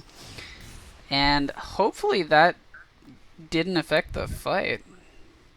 I really hope not, because I really want to give credit to that Clockwork. That was really perfect. good. That was a perfect 3-man cogs hook. Like, I'm actually kind of shocked he didn't even die from that. Like, generally that's where you see a Clockwork, he goes in, and that Eclipse would do a lot of damage. But he was really smart where he had his creeps nearby. If you notice, I think like one or two of those beams ended up hitting creeps instead of the clockwork. And actually, a lot of them ended up going on the Rubik. Rubik looked like he took a lot of that damage. So clockwork being able to land that hook and get those cogs off was perfect. He was able to set up a bunch of the AoE. Well, not a bunch of the AoE. I mean, he was able to get a good Fade Bolt off for Rubik. He managed to get a good Storm position. And Abaddon being able to get the aphotic. I think Clockwork had an aphotic shield on. When Clockwork can go in with multiple, it's pretty good. Cameron, I just gave your name out in chat. Hope you're not mad. Why? Because someone wanted to know who the casters were. Am I in trouble? I hope No, they like me. you're famous. That's what you are. Famous. Oh, good. We have 19 viewers right now. Oh my lord. Well, I hope they enjoy my commentary. I know sometimes I have a tendency to like talk too much, and then I run out of breath, or my mouth gets full of spit, and then I have to like stop and make awkward pauses. Yeah. But hey, professional. Dire's Yet. top tower is under attack. No, I'm just Almost. kidding. Almost. I just need like 3 more viewers, and then we're technically professionals, right? Isn't that how Yeah. that works? Oh, look at the 5-second arrow. That 5-second arrow. Oh, I didn't see it. Oh, dude. That was actually pretty cool. If they had The Dire's basically, she poor top threw tower the arrow from can here its end be and drawn managed to hit the nigh. Storm Spirit right around here. You So can that- draw lines, you know. Yeah, but I like to ping. The- Because you can see the okay. ping. You can see the ping, and you You can't could really have see where gone I'm like going. that. You realize. It doesn't work on mine for some reason. You have to hit control. Well, I know that, but like, can you see that? Yes. Oh, I had no idea. I always thought that the second person you couldn't see the lines. No, when you're actually casting a game, it works. Anyways, If I put like hi, you're gonna see that. Anyways, now so that you've basically learned it was that, a scouting arrow, but if the supports for Farm and Feed had been kind of in this general area, like they were all running over here by then, but if they had followed up on this arrow, they might have actually been able to get that Storm Spirit, which would have been really impressive and a good pickoff. And I think Rubik was nearby too, so if they had managed to get oh look, Storm look Spirit, at they probably bottom. would've been able to get Farm him. and Feed smoked up, and they're gonna go on the snakes right now. He's going to pop the concoction, and may not be able to get it off. Oh, Yeah. well, he will be able to put it on the Abaddon, and looks like that might be it. Yeah, Farm and Feed backing off for a little bit. Well, if Farm and Feed is able to get a fight going Clockwork's on ready in to the hook, next 40 maybe, seconds. but Marana is going to the other side. Marana generally isn't someone you want to hook on as Clockwork because Leap doesn't get canceled like most other abilities do. So Battery Assault isn't as effective as it normally would be. Battery Assault generally tends to be the thing that kills most people in the cogs and keeps them in because the cast animations. Marana doesn't have a cast animation. You just kind of hit Leap and then you instantaneously are leaping in the air. So it looks like a cast animation. Oh, actually, but they that's are going more to just kill a this travel Storm Spirit, I animation. believe, with the immense amount of stuns here. They will end up picking him off, as well as the DD from the Alchemist. That started with a concoction, continued with a Ice Path, and ended with an arrow. And Farm and Feed doing pretty well once again, despite double 5 being up on kills. They're going to probably take this tower here. Actually, it looks like down in the jungle here. Is under attack. This It is looks really like bad Shadow for Demon's Farm and Feed. almost going to die, but will manage to stop that for a second, end up dying later. Oh no, he actually is still alive.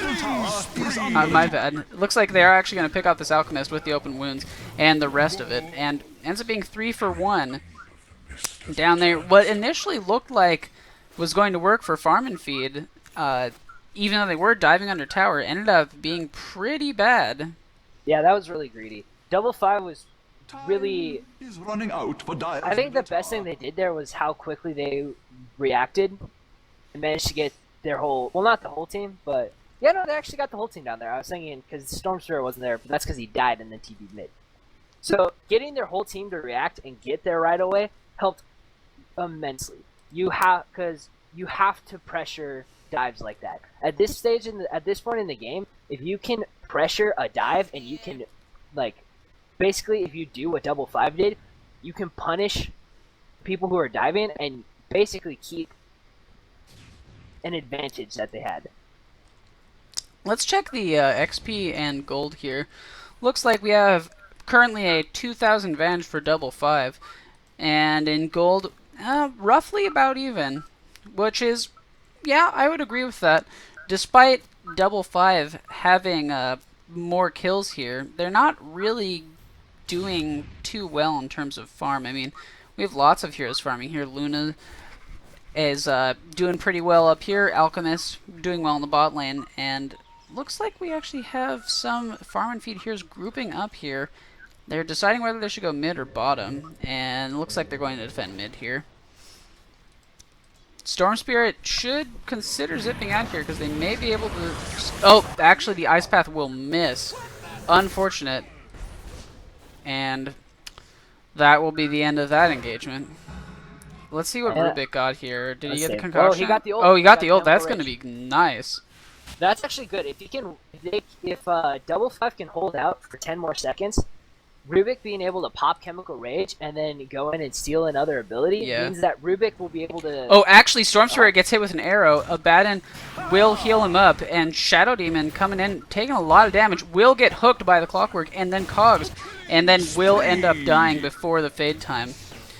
And that may start the push for this. Mirana is still sitting here on the side with another arrow ready, so watch for that. They're going to Ice Path, but it doesn't end up really hitting on anything. These Ice Paths are just not really hitting the heroes. And Clockwork is actually going to... Nope, misses the Cogs, unfortunately. Mirana's still sitting on the side, will launch an arrow, does miss though. And they're going to come after this Mirana now. Check the sick courier bait. Oh! Actually catches... No! Misses the Mirana! Oh, perfect. Nice play down here. Mirana doesn't have a TP, though. So this is going to be a little bit fun. Leap. She does have leap. She has leap and phase boots, but it doesn't really matter when you got this amount of heroes. Somehow they... No, they don't know. I wonder if this Mirana knows. Because they don't have a ward here. I mean, they have. It matters at this point. They have a ward here and a ward here. Oh, Mirana is gonna end up leaving. Will shoot an arrow and end up. They're gonna end up getting the Jakiro and the Shadow Demon, who are sitting here after trying to maybe save the Mirana. They're gonna kill Rubik in return though, but Mirana taking a little bit of damage. Even with the open wounds though, she still will be able to get away. And this Lifestealer is getting pretty farmed already. He has a Sanjinyasha basically built at this point, as well as the drum, going even more race car than the Lifestealer from last game.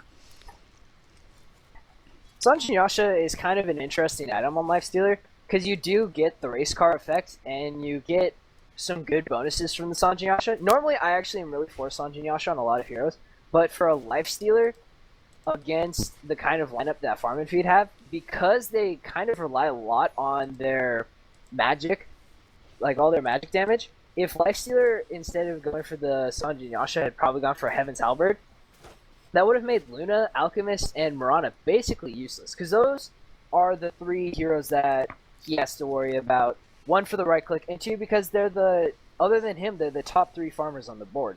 Luna's sitting at 8,000 net worth, Alchemist is sitting at 6,700 net worth, and Mirana at 4,500 net worth. So, the Sanjinyasha is an interesting pickup. I think it won't be that bad, and it will actually help because Farm and Feed has a relatively escape-worthy lineup. So, the Lifestealer being this fast will be able to catch up pretty quickly, and having the slow from the Sanj proc every now and then will be good. But, I don't know, it's a bit of an interesting pickup.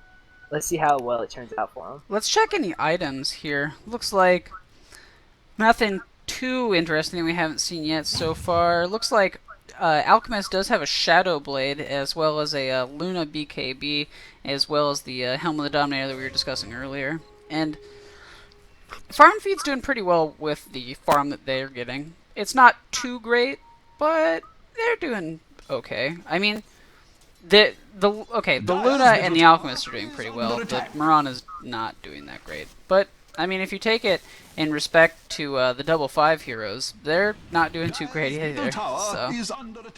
Yeah. Structures are just magnificent. So Storm has his first Oblivion Staff. I think it's okay that he. Sometimes I Oh find wait, myself saying for no reason at all, no, "As because the I'll be able tower to get has this. fallen." Oh, So No, definitely not. there's a good reason to unfortunately say for it this Storm time. Spirit, this is a game with a lot of lockdown. You've got Jakiro, you've got Marana, you've got basically everyone on Farm and Feed has some way of messing with the Storm Spirit. So while Storm Spirit does want to get that Orchid so it can go around Zip Zap and get pickoffs, it might actually be smarter for him to go Sad Storm Spirit and just get the BKB first. It generally tends to work out better for Storm Spirits that are willing to get the BKB before the Orchid, because then they're able to stay in the fights, and even though they don't out of mana and just kind of have to right click for a while, they're able to stay and get the extra gold, and they're able to get the extra experience, and then they're able to get the Orchid pick off, and then they're able to Zip Zap, have a good time. But until then, getting the Orchid first isn't always generally the best idea. Yeah. And rushing the Bloodstone is definitely not a good idea in general. So I'm happy he's at least getting the Orchid. I think once he gets the Orchid, he'll start doing relatively better, but he's been having kind of a hard game with all this lockdown. So he's 0-3. I don't know. Maybe the BKB would be better, but hopefully he'll pick that up next. Looks like they were considering going on this solo Abaddon here, but actually, with the rest of the heroes coming in, it looks like this is going to be a full-on fight here. They hit the arrow onto the Clockwork, but not much else. Oh, he does actually, he hooks through him somehow, and Storm Spirit will jump in for nothing. And they just get the Marana out of that while the rest run away. What happened there was the hook has a smaller hitbox than Clockwork does. So while the hook missed Marana and landed on a creep, when Clockwork was going by with the larger hitbox, he managed to clip the Marana. Okay. Hook shot. Alchemist does get stuck inside the cogs here, and Abaddon with his ult on is doing pretty well down here. Actually, looks like the Lifestealer is going to die, and Abaddon running away as well. Will probably die to the Alchemist as well as the Luna, and it's true. This ends up being 1 for 4, and with this, Farm and Feed definitely in this game. In fact, I would say, despite the kills here, I would say that Farm and Feed is definitely ahead at this point. Farm and Feed's lineup has the potential to get blow completely out of the water. They can, between Alchemist, Luna, and Marana, those 3 heroes become incredibly scary late game for right clicking. And Shadow Demon Jakiro, once they start getting some items, they also become really effective teamfight heroes. Especially if Jakiro if he does manage to get the farm for a Blink Dagger and an Axe, then Jakiro becomes really hard to handle, and he becomes very effective in teamfights for heroes that, the Storm Spirit doesn't get a BKB, then he's going to have a lot of problems with that. Rubik's going to have a lot of problems with it. Clockwork being stuck in the cogs will have a lot of problems with Jakiro. And actually, so Clockwork managed to finish the mech. I don't know if he had it for the last fight or not. I didn't see it go off. He might have had it, but I might have missed it, so don't judge me. But yeah, that's actually, it's good that they have that. Rubik's getting a Force Staff, which is going to be good. They need that mobility. And Abaddon is just getting wards right now. Hopefully after the Force Staff, Rubik will pick up a Pipe. A Pipe would be especially good against this team because against Farm and Feed, with all the magic damage they have to put out. Maybe if he got, if he went for a Sheep afterwards, it wouldn't be that bad either, or even a Yules, just something to give them a little bit more. Oh, actually, control. Clockwork does get the hook onto the Shadow Demon. Can't dodge the arrow though in the cogs. They will, with the Storm Spirit Lifesteal combination, manage to pick off all of the heroes down here. And that ended up being, I would almost say, a bait within a bait. Because with the Clockwork hooking on them, they didn't, I don't think they realized, since it hasn't been done yet in this game, the Storm Spirit Lifestealer combination. And so Clockwork, looking like he's going to hook into where the Marana is and maybe being hit by the Marana and maybe dying, but actually turns out that they get a 3-for-0 because of the Storm Spirit and the Nyx coming in. Is under attack. Yeah. And it looks like they're going to take this bottom tower too. The most effective part about that was that since Clockwork was in the front, and the Jakiro and the Marana were actually behind the Shadow Demon, it meant that the Storm Spirit could just bypass the Shadow Demon and go straight for the Jakiro the Mirana with the Lifestealer inside, and I think Rubik was with them. I don't know if he walked around or something, but having those heroes there and having the Shadow Demon separate, because if Shadow Demon had gotten Demonic Purge off on Lifestealer, then Mirana at least might have been able to get away. Jakiro probably not so much, depends on the situation. So being able to keep the Shadow Demon separate really helped out for that little engagement there. Let's see. Oh, Rubik actually lost the Chemical Rage. That's unfortunate. It's a really good spell for him. He does actually finish his Force Staff now, which is really going to help him for these fights because you really need to dodge all of the stuns that are coming out of Farm and Feed. Not only that, it means that if Clockwork's in trouble in his cogs, then he's able to either get the Clockwork out or he's able to push out one of the enemy heroes that they might want to focus down. So if he manages to get the Luna in the cogs, and they push the Luna into the whole 5/5 team, then that means your Luna is gone.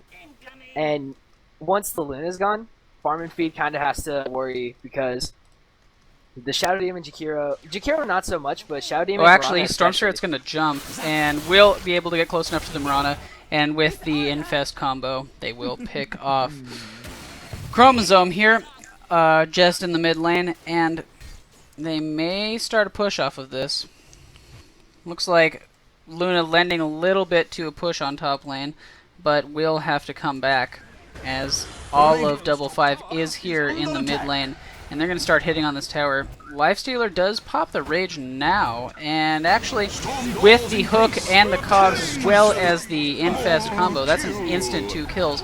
The Eclipse will come off, and they will end up killing the Clockwork for that, but not much else to come out of that Eclipse.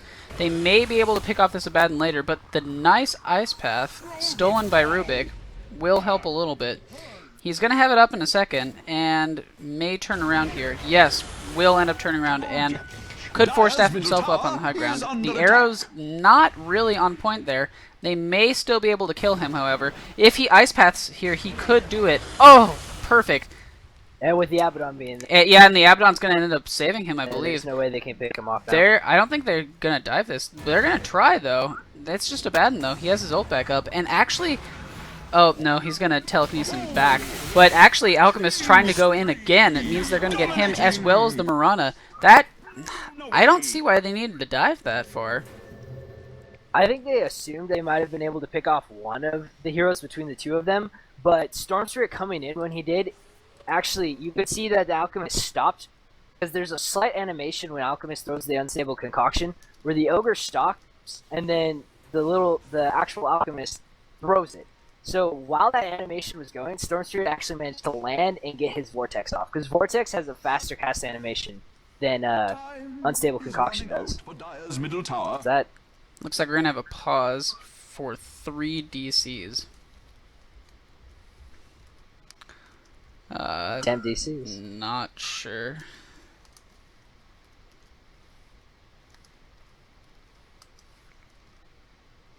Puppy pause.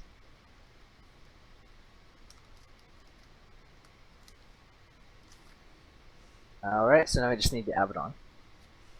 So yeah, 5/5 is definitely playing significantly better this game than they did the first game. Like, first game they played well, but this game I feel like they're playing more crisp, and they're playing more to their heroes' strengths. Farm and Feed is also playing to their heroes' strengths, but I feel like 5/5's team has a bit more sustain than Farm and Feed's does. Like, if they didn't have that Abaddon, I feel like Farm and Feed's heroes would be able to burst down 5/5's a lot better. But having that Abaddon really helps keep 5/5's team alive and really keep the fights going. This is gonna be... I don't know who's winning. It's hard to say because Farm and Feed, it feels like they're doing well, but they're really behind in kills here. And I mean, if you look at their lineup here in terms of net worth, they have Luna and Alchemist doing really well, but none of the rest of them have any farm. I think once the Storm Spirit finishes his BKB, which I'm glad he decided to go for the BKB, I really think that's going to be helping him. Once he finishes that, I feel like Farm and Feed's performance is going to start to drop. Because that means that not only is your carry having the, rage for the inbuilt BKB, But having your Storm Spirit being able to zip around and not have to worry about all the crowd control and all the damage coming out from Eclipse, then Luna's going to feel less effective. Luna, as of right now, like her build is actually really good, and she has a lot of farm. But she's just not, she doesn't have the right items that she needs. Like Manta and Helm of the Dominator is a farming build, and as you can see, she has good farm. This is really good for basically the game that she's been having to play. She's been having to play this farming role, and she's got the space to play it. So going for that Manta Helm of the Dominator build was really smart of her. But she just doesn't have any right click. She doesn't have, well, she does. She's got relatively good right click. It's just not as strong as it could be. And the Manta illusions aren't putting out as much damage as they could. I think once Luna picks up a Butterfly, or if she picks up maybe crits or an MKB, then, you know, once she gets some like raw damage, then this Luna will start to feel really powerful again. Speaking of being powerful, they're taking Rush right now. They're going to end up taking that. They'll give the Aegis to Luna, and we'll back out. Surprisingly, even with this ward here, they must have gone through the narrow strip of land here that's not covered by that ward. And, wow, actually Double 5 smoked up here, but it's too late. Rest of Farm and Feed did end up leaving the area. Yeah. Alright, Lifestealer has finished in Assault Cuirass, which is good. I think he needs, he'll probably get an Abyssal now, and maybe a Desolator. So, the Lifestealer versus the Luna, I think that if Lifestealer eventually, he's going to eventually have to get rid of that Sanjin Yasha. I don't know what he's going to pick up to go with it, because as of right now, the most he really needs is Heart and Abyssal, maybe a Desolator if he feels like it. But that item that's going to replace Sanjin Yasha might actually be the Maker item, because if he keeps the Sanjin Yasha, he's limiting the output he can do. And Luna late game has so much damage output that Lifestealer's not going to be able to. It's just an unfortunate fact of Lifestealer versus Luna. Luna just has so much right click, and with the glaives, she's able to massacre teams. Lifestealer's not going to be able to do that, especially if he keeps. Oh, actually, Shadowblade and Alk barely out of range, I guess, for the concoction. Yeah, he was at like max range, and then you saw there he had to stop, and the little guy was just about to throw it, but then Storm Spirit ran out of range, so he wasn't able to get it off. Oh, actually, Storm Spirit's going to jump in on the Luna. The Alchemist will come in off the side, but looks like he's not going to have some time for a little bit. The arrow will hit, and under the macro fire, that's actually a lot of damage. The Abaddon ult has popped off, and they may be able to get him as he's trying to run away. Lifestealer trying to get away from this Alchemist as well as the Luna. That Concoction's not going to have enough time, and I don't know if he has enough range for this Concoction here. The arrow, though, no, just missing, and ends up being 1 for 3 on the top lane, and they will get a tower out of this as well. The backdoor protection's still going, but the creeps are coming in. That was pretty interesting, because I didn't see the rest of Farm and Feed up near the tower there, and that really, the great positioning of that micropyre as well as the arrow during the middle of that fight really helped them out a lot. And they may actually get some damage on the tier 3 here. May be able to take it. Double 5 is going to plop the glyph though, and maybe we'll be able to get the Alchemist with the telekinesis. Actually, Clockwork hooking up does manage to cogs in the Mirana, and the Luna is trying to run away. They will pick up the Mirana, and they will actually get the open wounds on the Jakiro, which will mean he will die as well. And who has the better speed out of this? Actually, Lifestealer is going faster than the Luna, but I guess they didn't see. Oh, do they not? No, they didn't. They must have not seen the Luna. And she will get away despite farming just this far from the Rubik. Yep. Alright, so for people who probably are thinking, wow, this game's really back and forth, it's necessarily not back and forth. I think what's going on right now is that Farm and Feed will win the fights if they can land a good arrow and if they get a good macro pyre off. Farm and Feed's lineup is really about the positioning and landing their abilities. Whereas Double 5, they just have to, like, basically, you just have to be like, hey, let's ball hard. The second they ball quick hard, interruption, we have 20 viewers, by the way, just Lord. saying. If Double 5 goes ahead and they just ball hard, they let that Storm Spirit go in, he gets Yorked off on, like, the Mirana or the Alk, they're able to steal a couple good abilities, Clock lands a good hook, and they're just able to basically pick people off, then Farm and Feed's in a really bad position. So Mess. really, these fights are just coming down to who gets the better drop and who's able to land their abilities to a better effectiveness than the other teams. Yeah, I don't know if you noticed, but at the top lane, Double Five were pushing in, and Farm and Feed was ready to go. They did pop the Mirana ult, and Alchemist was TPing in, but he TP'd in just a little bit before the fade time would have happened, so he would have possibly died there. And the rest of Farm and Feed were sitting up with the Mirana ult, but unfortunately the cogs about here prevented the Mirana from going in, and the Luna was a little bit too late coming around the side. Alk would have died regardless of the fade time or not because they have sentries on the Abaddon Yeah, that's and on true the as well. Rubik. So it was good that he canceled his TP. Oh, actually, Storm Spirit's going to jump in onto the Luna, who's also silenced as well. The arrow's going to completely miss, and Alchemist telekinesis up as well. The Macropyre doing pretty well. Oh, not actually because of the BKB. Luna just dying in the other Macropyre, but... Oh, the Fade Bolt will pop the Aegis. They do get a tier 2 out of this, and with 3 heroes down for Double Five, 2 now with the buyback from Clockwork, and the illusions as well up from Luna, they are most definitely going to get this. Oh, nope. With the other buyback, they're going to back up a little bit. The arrow does miss, so they will just throw out a regular concoction. Well, they're going to consider it. Actually, Alchemist does get open wounds up, but the Clockwork actually dies in his own cogs from the just intense amount of damage from the Luna, who with the Butterfly and the Manta is just doing so much damage here. They're going to get an instant racks out of this, and if with 2 down, they may consider going for a second one. Yeah, they're going to switch top here, and they may get this top racks as well. There's not much that can happen here.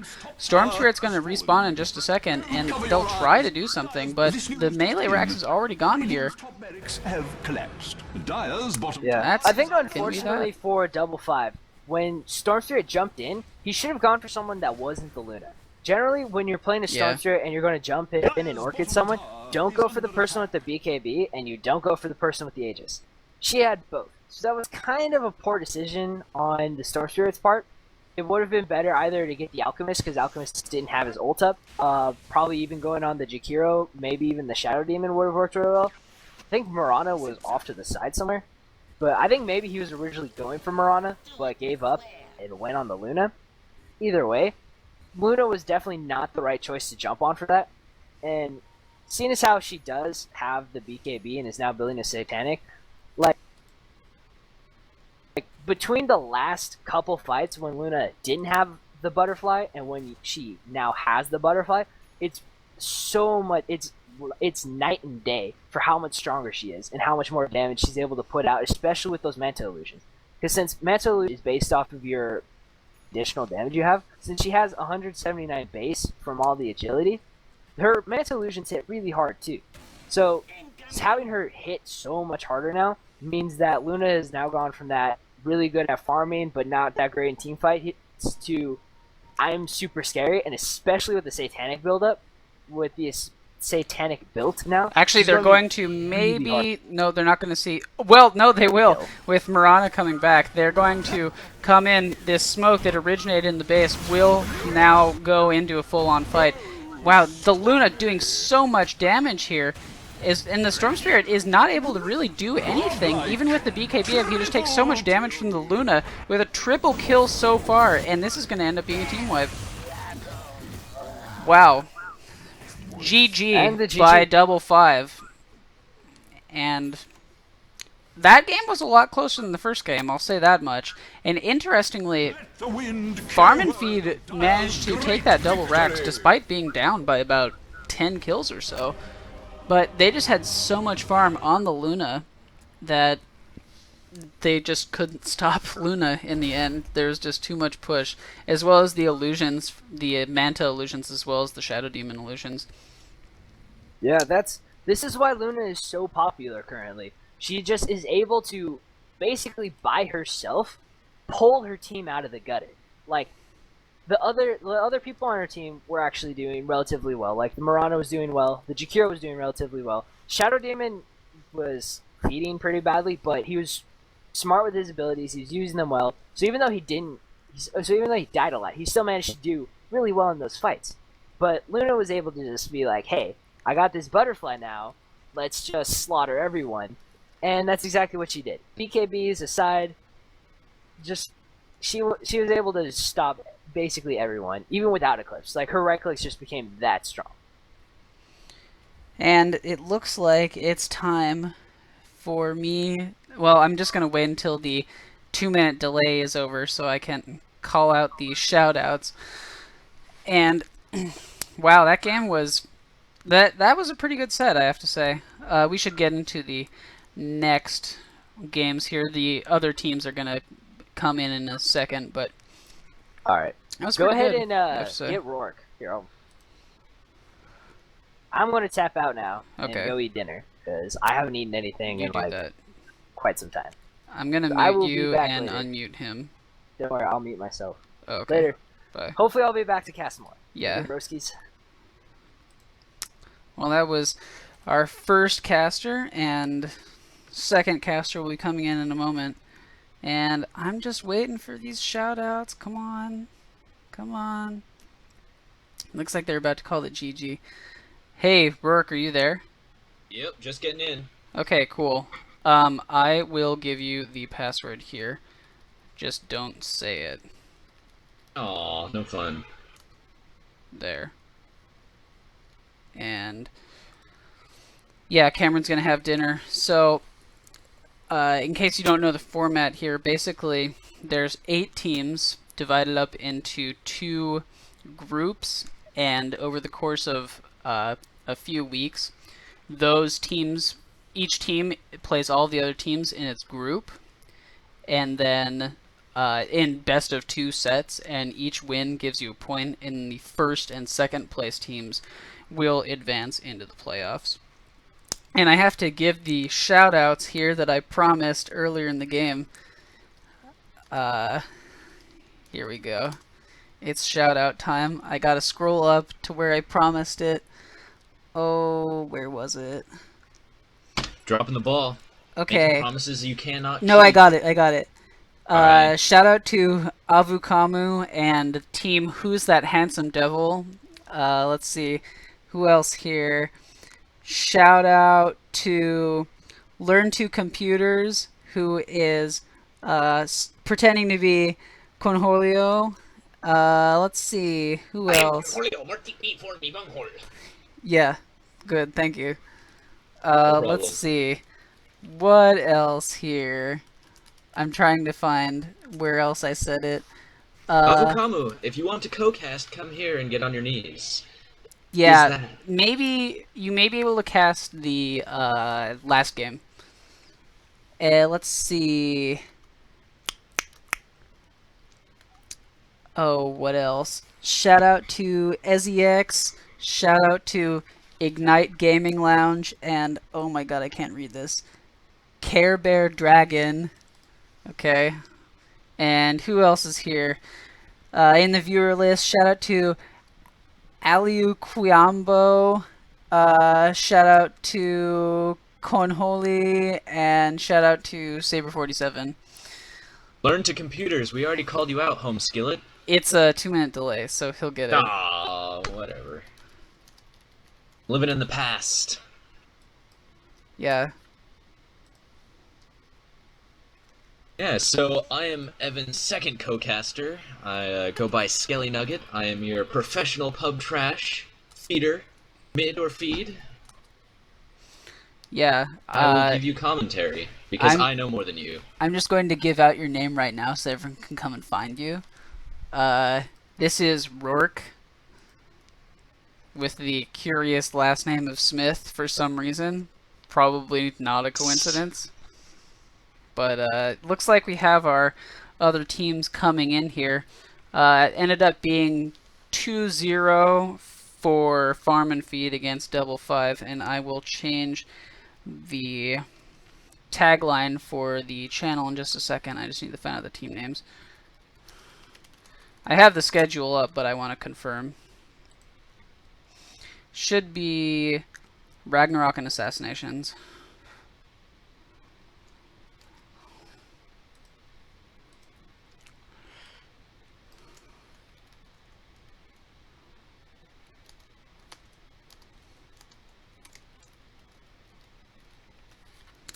Okay.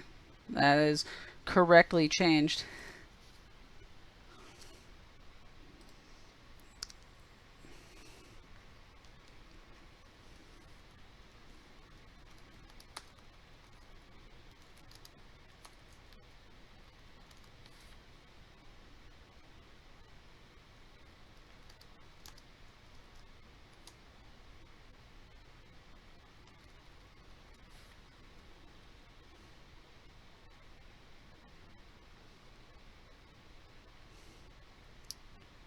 Yeah. Let's see.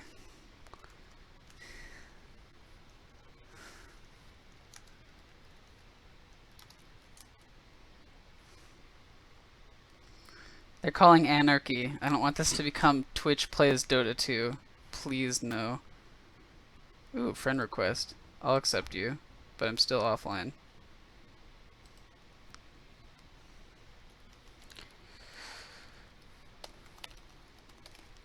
Did you watch the first couple of games?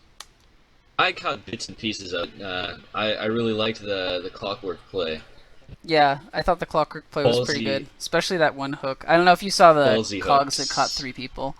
Yes, yes. Yeah, that I was was good. coming in just at that part, and it was primo. You gotta, but it takes a certain type of clockwork player to say, you know what? I know there's 5 of them, but I'm gonna go in anyways. Yeah. I'm going to quickly go to the bathroom. Try not to use it on yourself. Yeah. You can talk if you want. Everyone will hear you. Just don't. I don't know. Something. Don't something.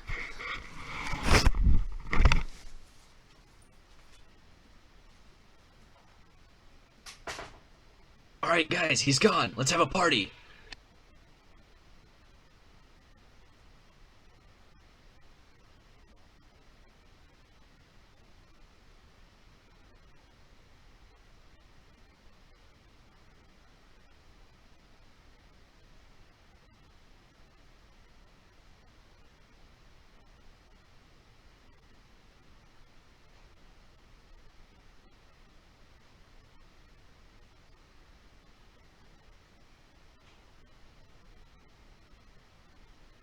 Man, this is usually when a good caster would start playing music, but I don't have the reins at this point, so you're gonna have to settle for silence, awkwardness.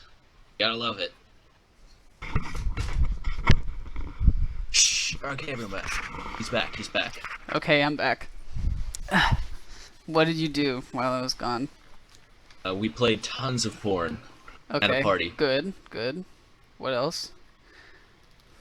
That's about it. We should bump some music while they're waiting. Looks like we are ready, I think. Yeah, we're ready to go in. Oh, sweet. Short delay, and we're ready to get into game. So Learn to Computers says if Assassinations picks Sniper, that's going to be epic, and they'll live up to their team name, which is Epic and for the win. So I guess let's hope for a Sniper pickup. Who wants to see a sniper pickup, though? I mean, Everyone? sniper's kind of boring, though. Right-click heroes? I don't know. I have an aversion to them. But, if it gets bloody fast, everyone's in for a high kill count game. Looking forward to seeing their draft. Hopefully it's not 40 minutes of farming and quick split push to end. Okay. Looks like Everyone's the game will in? be starting up, and this is the third game of tonight's set. This is the Radiant team. UIUC 2014 Ultimate Championship, which, by the way, has a great poster of Bounty Hunter. Just quick shout out for those posters. I've seen them around a couple places, and pretty good, not gonna lie. Actually, I just noticed something. Just a little quick trivia here. Radiant The team blade ban. here on Battle Begins, it's in front of the ages, of course, the ages that they give out at the International, but the the blue blade here is actually Shadow Blade, because Shadow Blade used to be blue like 10 that seconds until I forget remaining. which patch it was changed into purple, and then behind it is what I believe is the Diffusal Blade, which is Radiant before that team was pick. changed to more of a bluish tone. Just a little bit of trivia there as we get into this game. Looks like we have very different bans from we had before. We still have the Invoker, but now it's a lot more. Anti-split push. Yeah, They yeah, I don't want to. agree. They don't want to deal with someone coming out of jungle and taking towers. Without a response. But we still have the first pick Shadow Shaman, whose wards are really good at taking down those towers. So that's one thing that they're going to have to address. He could be ran mid, but usually as a support. So it's going to be interesting to see where they lane him. And everyone likes to see a mid Shadow Shaman with a blink, some Yeah, quick that would be pretty fun. initiations. 10 seconds remaining. Let's see what they're going to use to. I mean, I 5 don't think there's seconds really much remaining. information you can get off of this Shadow Shaman pick, so it's really just going to be Reserve time. the Dire just picking up what they think is best here. Oh, it's an easy pick. I mean, you can do so much with him that Yeah. it leaves it open to respond for the next respond to Dyer's two pickups that they're doing now, which is the Lich. Meta now is a good solo offlaner. He's very strong with sacrifice, getting all that free mana, and if you do it far enough away from the enemy team, you are denying them XP while giving yourself XP. Yeah, that's Cool really stuff. nice. And it was interesting when Lich was really popular back when they made that change, and even though he's still not as popular now, he's pretty good early game with 10 the seconds remaining. XP that he can get. He's just really squishy because early game he also can't really do Radiant anything. team In fact, pick. he's really squishy all game, but at least later he has the what I call, well, now that I think about it, I call two things Disco Ball. I call It's the not a AA disc- ult the it's Disco the Ball. pinball. Yeah, oh The yes, Lich it's the pinball, thank you. Yeah, I call it the pinball. Yeah, ball machine. yeah, because it And, bounces between all those things and just kills, which is not really something a pinball does, but Pinball of 10 Doom. seconds yeah, remaining. that could work too. And the Nyx is going to be... 5 seconds This remaining. Nyx basically means that the Shadow Shaman is going to need to carry wards all the Radiant time. team And ban. Bristleback is going to be... Wow. This early I- Bristleback pick is going to be good. I like this though. I mean, right now they have two squishy heroes up on their end, and Bristleback is going to take a ton to bring down. But one Yeah. issue that if you're a bad Bristleback player, you 5 stand in that seconds remaining. pinball of doom, and it bounces off you while you're not taking much damage. The rest of your team is getting wrecked. Yeah. So you really have to watch out on positioning. Just because you're safe doesn't mean your teammates are.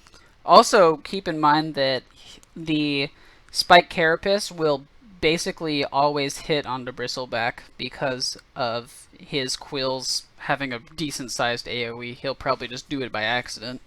Yeah, but what's one quill proc on yourself compared to a hit? Like if you take one mini stun early on, you'll be able to catch up and still keep those stacks of snot on him and chase him down eventually. Yeah. And I'd rather tank one bristle spray than return a hit of 5 stacks of warpath Yeah. damage to myself. I Team like ban. the bans that Assassination, which is actually, since they didn't tag themselves up, just so you know, Assassinations is Radiant and Ragnarok is Dire. I really like the Assassination bans here. Silencer is, while not 10 seen seconds too much, remaining. he is pretty damn strong, and Lycan, as well as the Mirana, are 5 really seconds good remaining. at doing what they do, which is pushing and basically ganking, respectively. Reserve time. I foresee, well, with the Silencer ban, I would think that they're going to try and pick up some teamfight abilities that need setup. So Yeah. I think that could be tipping their hand away, which the Warlock, their ban response is they know that they want someone with fight presence. It looks like the response is the same. They don't want to see a pinball/slam combo killing an entire team in one go. Yeah. That could do a lot of damage. Well, someone if Earthshaker farms up a blink, he pops into your middle of your team when you're trying to push, which Shadow Shaman 5 Bristleback seconds is remaining. sort of a pushing lineup. I mean, you can have Bristleback tank a lot of damage, and then the Serpent Lords do work on tower. So I can completely understand this desire for anti-quick initiation, so they Yeah. can slow siege. Then you have to properly. just basically let him slam and then welcome his jam, essentially. And looks like a lot of the bans right now basically supports. Well, actually, the Slark here, Dire Slark team Bristleback pick. is a pretty good combo, I have to say. It's scary because you can't focus either of them down. Like Yeah. you focus Bristle, you kill the rest of your team. You focus Slark, he pops his ult, and he's back to 3/4 HP by the time he's out. As well as the Slark Negated. pounce will keep them within like enough distance so that Bristleback, even though with his Worth path he can get fast, but in the beginning of the fight when he's not 10 super fast, he can seconds still come up remaining. and hit you a couple of times or It goo allows you him down. to get up 5 stacks. seconds remaining. Yeah, Just stacks on stacks on stacks. Yeah. And by and the then they time get you're out of racks leash, on it's racks like, on racks. And then after they win, they go get snacks on snacks on snacks. Oh my god, Viper. Don't remind me of snacks. I'm hungry. Oh, Viper. So Viper That is my favorite hero, just disclaimer. And he's Viper picked pretty up. good against Bristleback, I have to say. He's good against Bristleback if he can out-farm him. Whoever gets tankier first wins this war of attrition. Because if Bristleback gets up an early pipe, some early tanking items before Viper can get up a mechanism, then Viper is going to be able to That's true. is going to be taken down before Bristle. It's just going to be a battle of farm, and it depends on who's going where. Like Bristleback, if he's put on easy lane to farm up, he's going to win against a Viper who's a more support role. But if they run Viper as a core, then he has a greater chance of beating the Bristleback. This is interesting. I am not sure about this CM pick. If you have something like a Nyx, I think that this CM is going to be really susceptible to basically just dying from a Nyx combo. And this is interesting. I haven't seen Lone Druid before against a Bristleback because I don't know which is better 10 because the seconds bear remaining. won't die that quickly to Bristleback, but Bristleback can goo him down, and with the amount of stuns that they have on Assassinations, they will be able to keep this bear locked in place for a while. And this Luna is really going to help for killing the Lich, as well as focusing down the Lone Druid, although the bear will provide an extra target so that the 10 Eclipses won't do seconds as much. remaining. Yeah, well, this is really showing that their silencer ban was for a reason. Yeah. I mean, CM pickup, I think that was in the works for a while. Get in a fight and unable to pop that Eclipse. Yeah, it's going to be interesting what they're going to pick up last. I mean, they could still run Shadow Shaman mid, and they can pick up a different support, or they can run a heavy team fight mid hero. Run a Luna farming. Interesting Tidehunter Dire ban. I'm team not really pick. sure about that. I mean, Well, he's good counter okay. initiation. I guess, Like, yeah. It's true. They're trying to get good counter initiators out of the pool. No one likes to charge into a battle and then have your entire team stun locked by a Tidal. Well, let's see what this last pickup for Ragnarok 10 is going to seconds be. remaining. They need... I mean, I guess they could have something like a 5 Nyx mid or seconds Lone Druid remaining. mid, but I really feel like they could get a better mid hero with this last one here. They might run the Viper mid, but it's all depending. Yeah, we'll see. And they've got a pretty good open lineup here, and I actually like the Ragnarok setup here because they've got a little bit of everything. Well, they don't. I think this draft shows that they're very unsure of where they want to go because each Yeah. one of these heroes could be laned in a way that leaves them very, very open to their assassins lineup. But because the assassins get to pick last, they have the upper hand in their final pickup is. Just as a side note here, we have one of the players from one of the teams playing tomorrow posting his lineup that he's going to pick, so I'm just going to call that hashtag mindgames. And Storm Spirit, which was a little bit what I was expecting, judging by the game that we just had, which they were probably watching if they were smart. And Storm Spirit did pretty well last game, especially with the Infest combo. And I think he'll do pretty well in this game too. 10 seconds. Oh yeah, he's just gonna drop on that CM and blow her up. He doesn't even need to focus her in the aftermath of all of the remnants and the AOE of Reserve time. Overload. You're gonna end up blowing her up anyways. And if she drops her her field, pull her back, and it's instantly done. You don't take any damage, and the rest of your team can go on raping the rest of the team. This is interesting because while Assassinations does have a good couple of stuns here, just everyone on Ragnarok, you basically need to stun. You need to stun the Nyx, you need to stun the Viper, you need to stun the Lone Druid, and you really need to stun the Storm Spirit. Why not Super Alk? He's tanky. It could happen, yeah. I just think they need a better mid-hero than what they've got right now. Yeah, they'll go with the DK. So we're going to have the DK versus Storm Spirit, just like last game. It's a common We'll see battle. how this is going to end up shaking out here. What do you think the lanes are going to be here? I'm thinking off lane, Bristleback, Luna, CM, Shadow Shaman, tri-lane. Viper is going to be... I think the Viper is going to be the one farming and Lone Druid off lane. Okay. They could do an aggressive tri-lane with Viper. Yeah, possibility. But, you know, if they risk not getting levels on Nyx, and if he doesn't get Vendetta early enough, the burst isn't there. So, I'll go over the two lineups here. We have, on the Radiant side, we have Jin playing the Bristleback, Aroy, I guess, playing CM, Alphonse, Jin on Shadow Shaman, we have SWY on Luna, and on the DK we have Ash... I'm going to cheat. Ashroy. It's a little bit hard when they're moving like that. Squeaks on Ragnarok will be playing the Lone Druid. Going up towards top lane, we have Mixac playing the Lich. We have CJC153 playing the Storm Spirit. Inconspicuous Bear on the Viper. And last, in the base, we have just Juxtanex. Whoa. Playing the Nyx.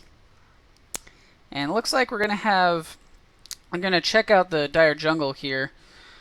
Ragnarok is, and Mixac will place the ward. He will place this high ground ward, yep. And looks like it might end up being a defensive tri-lane here. Yeah, we've got the off-lane Lone Druid. He used his bear to check out the 5-man Radiant Jungle, who dispersed the second they saw the... bear. Looks like DK will end up going mid. Are they going to have a CM solo here, or what the hell are they doing? I guess they're going to have some heroes either TP or they're going to have the CM be solo for a second. Unless they're going to end up doing dual lanes. This could be interesting here. Looks like they're going to have the DK bot with the CM, and Lone Druid will end up pulling this lane here, which is going to give him some nice and easy farm, although I don't think he would have too hard of a time against the DK and CM. Oh, it looks like Bristleback does actually have haste here. I don't think he's going to do a lot. I don't think he can do much. He didn't put anything in Nasal Goo, so there's no way he's going to slow him down and bring anyone down. And it's 3-on-2. They're not going to have the burst to bring any one of them. As well as the general tankiness of these heroes. Viper with his good strength gain, as well as the corrosive skin, and Nyx with his spike carapace. Means that I don't think they're going to get killed. They're actually going to try the stun. Looks like it's just going to be a little bit of harassment. Viper's not really willing to do that. Going on mid, we've got Storm Spirit versus Shadow Shaman. Shadow Shaman's taking a lot of damage here. It's not looking too good for him. I thought we would see the DK versus Storm matchup in mid, but I don't know about this. The way that Assassinations has laned this. Yep, and he's getting wrecked by the Storm Spirit, who has 4 times the amount of last hits. Not looking too pretty for him. Another viewer count shout out. We have 23 right now. This is still, we're still going up the personal record here. This is getting pretty good, guys. Just invite all of your friends and just create, I guess, a streaming party, which is totally the best thing you can do on a Friday. It's not that hard to break a record when the bottom like this. Yeah. We're getting there. You gotta start somewhere, and that somewhere is a 23 viewer record. Looks like Nyx is gonna try this stun again. Nope. No, I guess not. Viper is... Okay, so he's gonna start with the Nether Toxin, which is gonna give him some pretty good damage here. Yeah, I think that means they're gonna go aggressive. They're gonna want to stack that and burst him down. Yeah, they do have a tri-lane, I agree. Shadow Shaman is still getting wrecked mid. Yeah. He's getting nothing. Yep. Only 3 last hits to the Storm Spirit 9, as well as 3 denies. To the same level, but the Storm Spirit already has a bottle up. Yeah. Whereas the Shadow Shaman's still sitting on 3 branches and a potion. On bottom, let's see. Yeah, the DK's he's doing okay. He's the one hero from Assassinations that's actually doing okay in farm right now. Other than that, they're kind of losing to this Storm Spirit in mid as well as the tri-lane on top. He's in an easy lane with a support, and he's being outlast hit by him. Yeah. Like, you look at the Lone Druid, he has 3 last hits over him, and he has no one to babysit him. And top, it looks like it looks like the double stun by the Nyx will hit, but he will almost die. Have to pop the Spike Carapace to make sure that he lives off of that.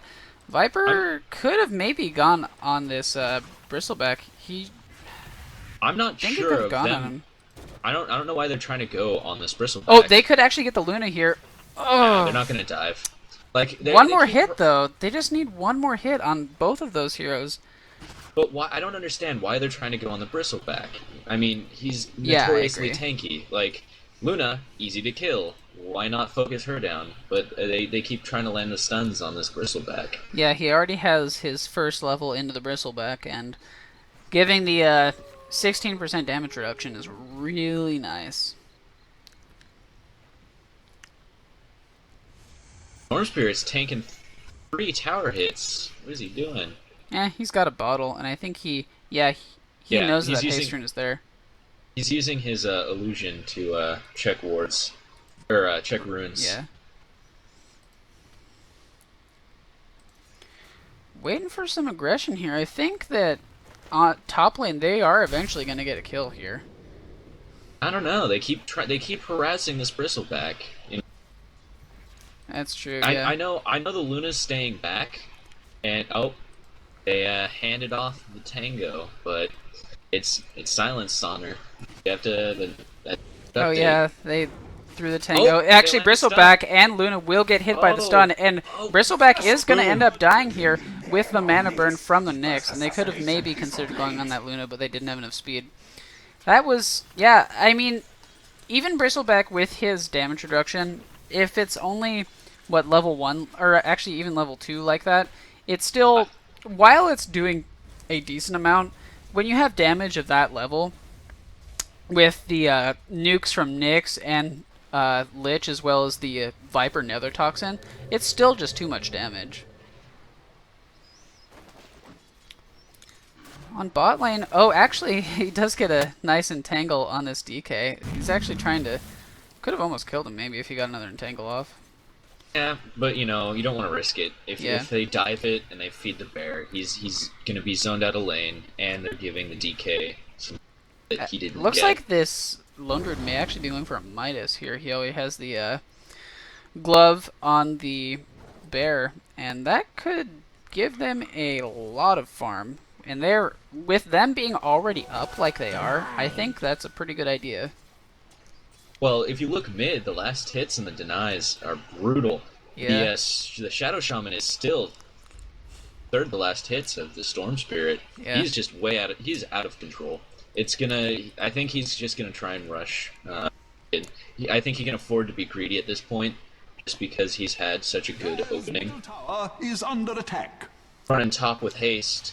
He's actually going to jump in onto this Luna. Will manage to grab her, but He blew doesn't through have too enough much of mana his to go again. And they may actually get this Bristleback now. He's slowed up. Oh. Will get stunned, and that will be the end of Bristleback. Dying once again, even with his amount of tank. The problem is he just doesn't go as fast as Luna does. I mean, the difference in movement speeds here, we have 345 and 380 on the Luna. And Bristleback just can't afford to have that low movement speed. I mean, it's not as low as it could be, but it's just too bad because Luna, her first reaction is to run the hell out of the fight, while Bristleback's reaction is to maybe I'll stick around, do a couple of quill sprays, and then when he realizes that he's the one being targeted, then he starts running away, which is really not what he should be doing. He should be running away regardless. Well, I think a lot of Bristleback players, they go, I think I can take 2 more hits or 3 more hits. Yeah. And then it gets to the point where it's, oh shit, I'm in too deep. And at that point, it's too late. Yeah. But he is sacrificing himself for the Luna, who isn't getting that great of last hits. She's getting some XP, which, if she was soloing late... Oh, Shadow Shaman's up here. Is he going to try and make a move? Actually, Lich, Lich is he may... gonna get out of Oh, here? they're going to see Oh. Lich, and Lich is dead. I don't even think They're not gonna even... need the Yeah, they're ults. not even going to Yeah. use anything on here. Lich did manage to pop this ward, so I guess it was almost Radiant's worth middle it. tower is Although, we have this Storm Spirit getting a regen rune.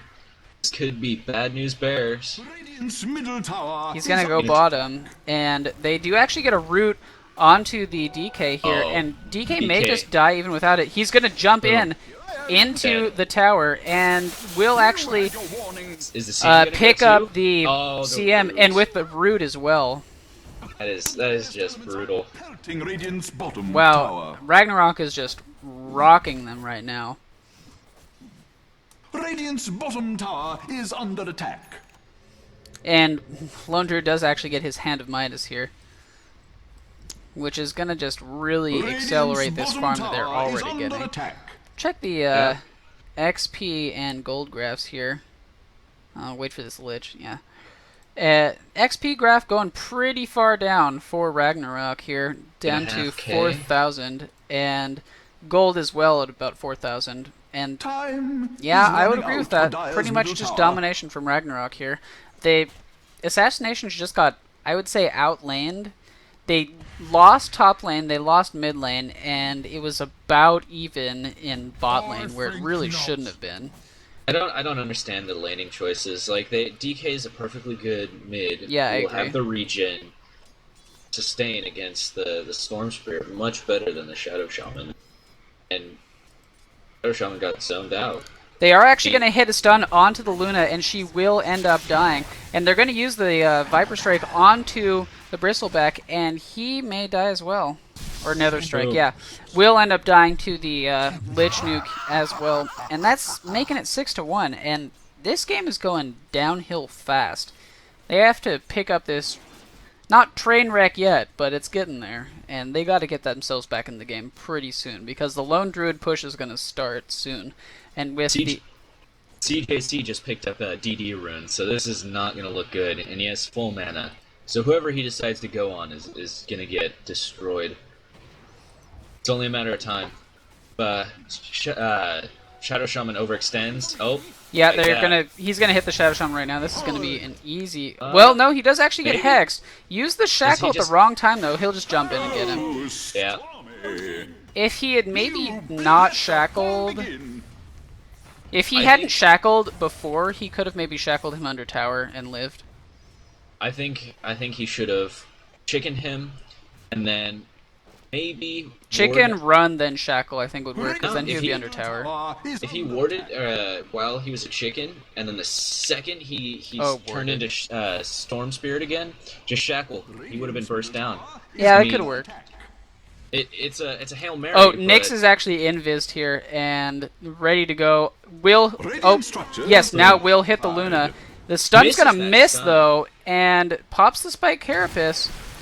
Bristleback will die with the Nether Strike going on him, Killing Yeah. and Luna almost ended up dying there. They Meanwhile, were- down on bottom, they do actually get the Lone Druid with DK popping the ult as well as the CM damage. So finally, he gets punished for basically free farming. is running out for Dire's middle tower. Not much going on now. It looks like Shadow Shaman did pop the wards, and are they going to deny this mid tower? I feel like they should. It's only at 61 health right now. Like to do that now? Nope. Yeah, if you look at the kills and the deaths for both teams, it spells a very spooky story. I mean, you've got a Viper who's 3-0. Oh, So- Storm Spirit has haste. He's going to go in on top lane. He's going to go through the secret shop area, and he's bottling up, and I don't will like be this. ready to go in. Yeah, this is going to He's be very- death, he's very probably for both low. of them. Luna gets Spree. picked up, and Bristleback to fall as well. This ain't our pick. Yeah, this is They're going to get the top tower is too. under attack. not looking pretty. Lone Druid has arrived, and they're just going to Radiant's start top ripping towers tower now. is under attack. Actually, it looks like mid lane, Storm Spirit will go and backdoor that, Beset on all because sides, tier 1 towers Radiant's do not middle have any tower backdoor regen. has fallen. You look at the levels, it is not looking good either. I mean, you've got a CM who's a higher level than your Luna, who is just now hitting 6. Yeah. This game is just going south fast. I'm going to check the XP graph again here. Looks like it's getting down to about 8k, as well as the gold graph. Yep, just about there too. Actually, almost at 10k.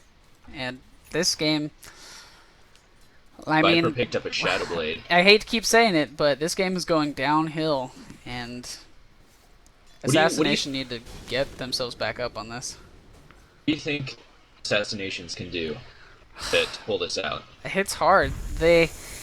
I mean, They they're still trying have a to decent farm. push-up lineup. They're trying to farm. They're trying to, stay passive, avoid fights, but I don't think they can. Dire's There's middle not many tower places they can is farm under anymore. attack. I think the best they can do here, they're going to lose this The bottom direst tower elements as are well. The best they pelting can just try to do Radiant's is maybe Sometimes I jungle find farm a myself little saying, for bit. no reason at Maybe, all, Dire's I mean, they could bottom sneak a tower rush has maybe with a fallen. smoke, and that could help a bit, but honestly, it's going to be pretty hard. They're going to have to ward up their own jungle and just sit defensively for a while. I think that's about the best they can do. Either that or they could have an actual team fight. I think if they fought as 5, they may have a chance. Ooh, a DD. Actually, Lone Got Druid Viper does Shadow get Blade. the root onto the Bristleback, and he will die. CM pops the CM ult, which drops is her doing ult. a lot of damage. Will end up But killing that the root Storm ends it. Spirit. Oh, And they Viper managed goes to pick up the down. Viper as well, and they could get the Lone Druid. Oh, no. Wow, Just go Lich ball. will pop the pinball, and they will get the Shadow Shaman. Team wipe. What looked like it might be okay for Assassinations ended up being a team wipe for 5 Ragnarok. for 2. And yeah, they just ping it up the tower, and they will run down to get that as well. And with all of Radiant's Assassinations bottom down, tower is it'll be a under pretty attack. easy tower. Lone Druid pops the Demolish as well, and that should be about the end of it. They're going to bring the bear over here. this First TP hit root, and with the stun Very as bad well. idea. That is really sad, let's say, for Luna. Radiant's bottom And that's another tower. RNG gods. to point out That was a that weird audio Radiant's glitch. bottom My tower audio has dropped for fallen, like a second, but but it doesn't hurt. it's good now. And wow, all outer tier, or all tier 1 towers gone, and tier 2 bot, the most important tier 2, gone for Assassinations, with only the mid tier 1 gone for Ragnarok. And this is One thing yeah. One Just thing go I on. want to see that Ragnarok do is start putting out some aggressive wards and deny this jungle to Assassinations. I mean, if you take that away from them, there's no way they're going to come. Yeah. We're gonna see if I mean, that was the first real team fight, and Assassinations didn't. While it was a team fight, they still were kind of caught off guard because of the sort of layout that they had in the jungle there. But if they can get a team fight on their terms, they could maybe win this. Nyx is invis right around the Radiant team and ready to maybe do something. No, he will back off as he realizes that all 5 are indeed there. And it's a good call. I mean, his Vendetta was just about to run out, and yep, there it goes. You don't want to get caught out by that. Looks like they're going to try and take that tier 1 top tower. Stormspirit, meanwhile, pushing bottom while this is going on. He may be able to do some damage here. Got Radiant's just going to let him do it so far. They're not TPing anyone back. Viper's actually invis. He has a Shadow Blade now. He's going right into the middle of this team. DK will pop the ult, and his Shadow Blade is about to run out. They pop the pinball, and it's doing pretty good damage. The mech as well, but unfortunately, they're dying. Support's going in first was not a great idea, and the DK going under tower was also not a good idea. Luna will pop the Eclipse, which does manage to pick up the Storm Spirit, but not much else. Looking for a 2 for 2 here. Viper's still sitting in Shadowblade, but the rest of Assassinations is backing off as they are all low is health. under attack. He soloed CM down towards here, and what ended up happening is CM popped her ult, panic ulted, and did nothing. Oh, you can Viper hit just... control and drag to draw if you want. But she ulted right here. And, you know, the Viper just went in right there and right-clicked, and she died. Yep. So that's pretty much what CM can do. And now her ult's on cooldown. Minute and a half. So if there's a decent team fight, she's probably not gonna. Let's check the items here. Looks like DK going for. He has a helmet with Dominator. We'll see what he goes next.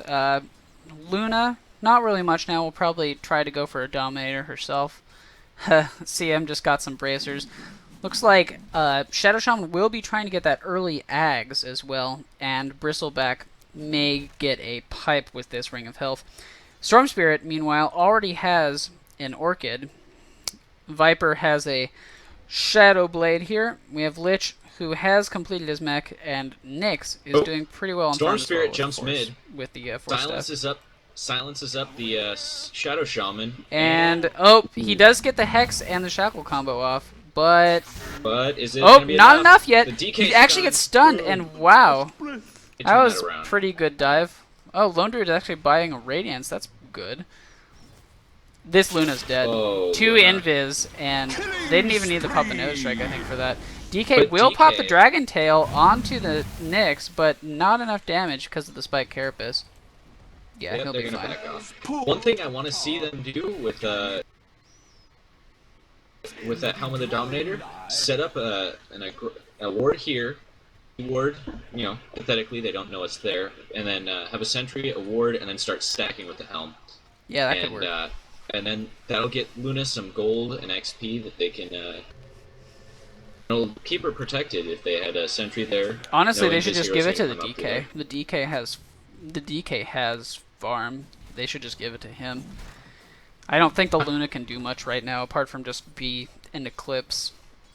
I mean, they could try to spread out the farm, but I think it might go a little bit better on the DK at this point. Well, Luna's the only one who can hold back a huge wave with that Glaives, so I think, you know...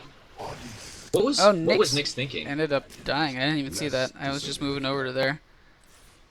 Nyx was invis, and none of them have vision. He just went on one of them and loaded. Looks like Storm Spirit will try to do some good damage to this tier 2 here. They have Luna coming in, but he has enough mana, so he should be able to get out unless he gets, for some reason, permastun, which he will not be able to. Oh, no, that's Storm Spirit. Okay. Looks like this Lone Druid pretty farmed now. Has the Radiance, and while he's not using it yet, this could spell some pretty good split push for Ragnarok. I think they don't even need split push. I mean, if you look at the assassinations, there's looking pretty bleak.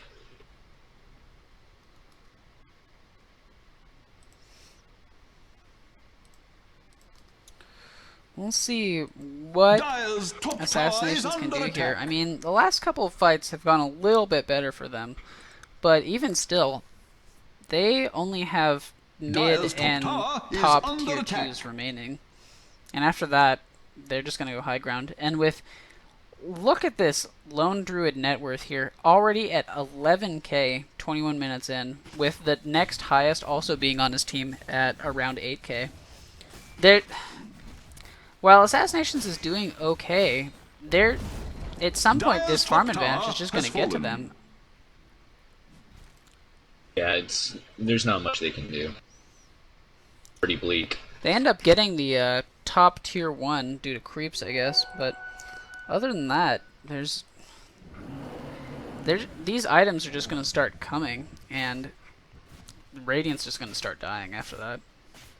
Well, Bristleblack, look what he has: brown boots, ring of health, stout shield. Like, He may buy something here. Yeah, he'll just go for the Vanguard.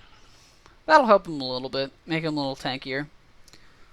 But they have so much magic burst on the side of Ragnarok Yeah, that's true. that can be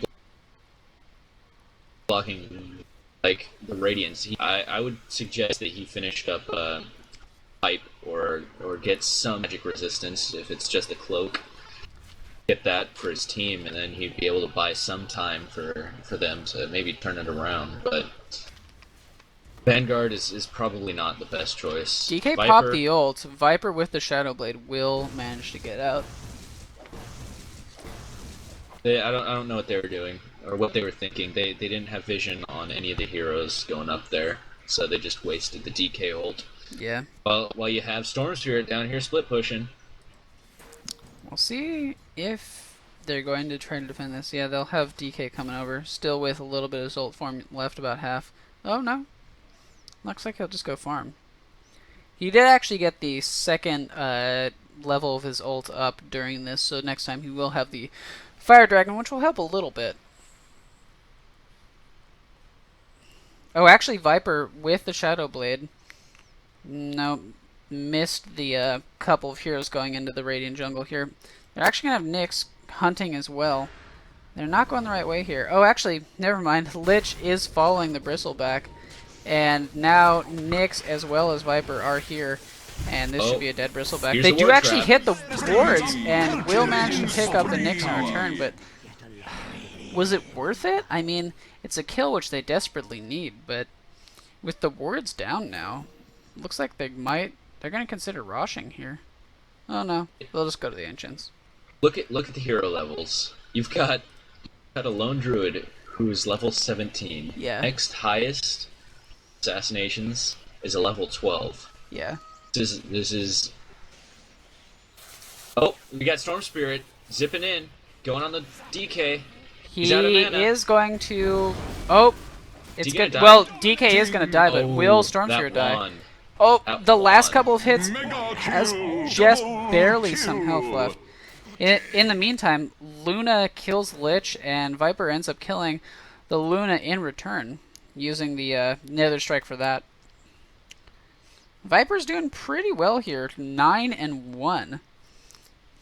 In the meantime, Bristleback, 0-7, just not having a good game at all here. And this Lone Druid is just going to get scary. He's just farming and farming and farming. He's going to build an AC next, and once he gets that, I think they can just go high ground, no problem. It should be easy, in fact. I'm going to ping out this double damage room, and that may spell a push on either top or mid lane. Honestly, I think the Viper should pick up that TD. I mean, he can do a lot more work than Storm Spirit. And if he can burst down a couple of people to...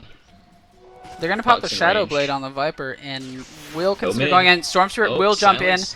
silences the Shadow Shaman to prevent any Is he sort of gonna get a double stuns. stun? Nix, Oh. and wow.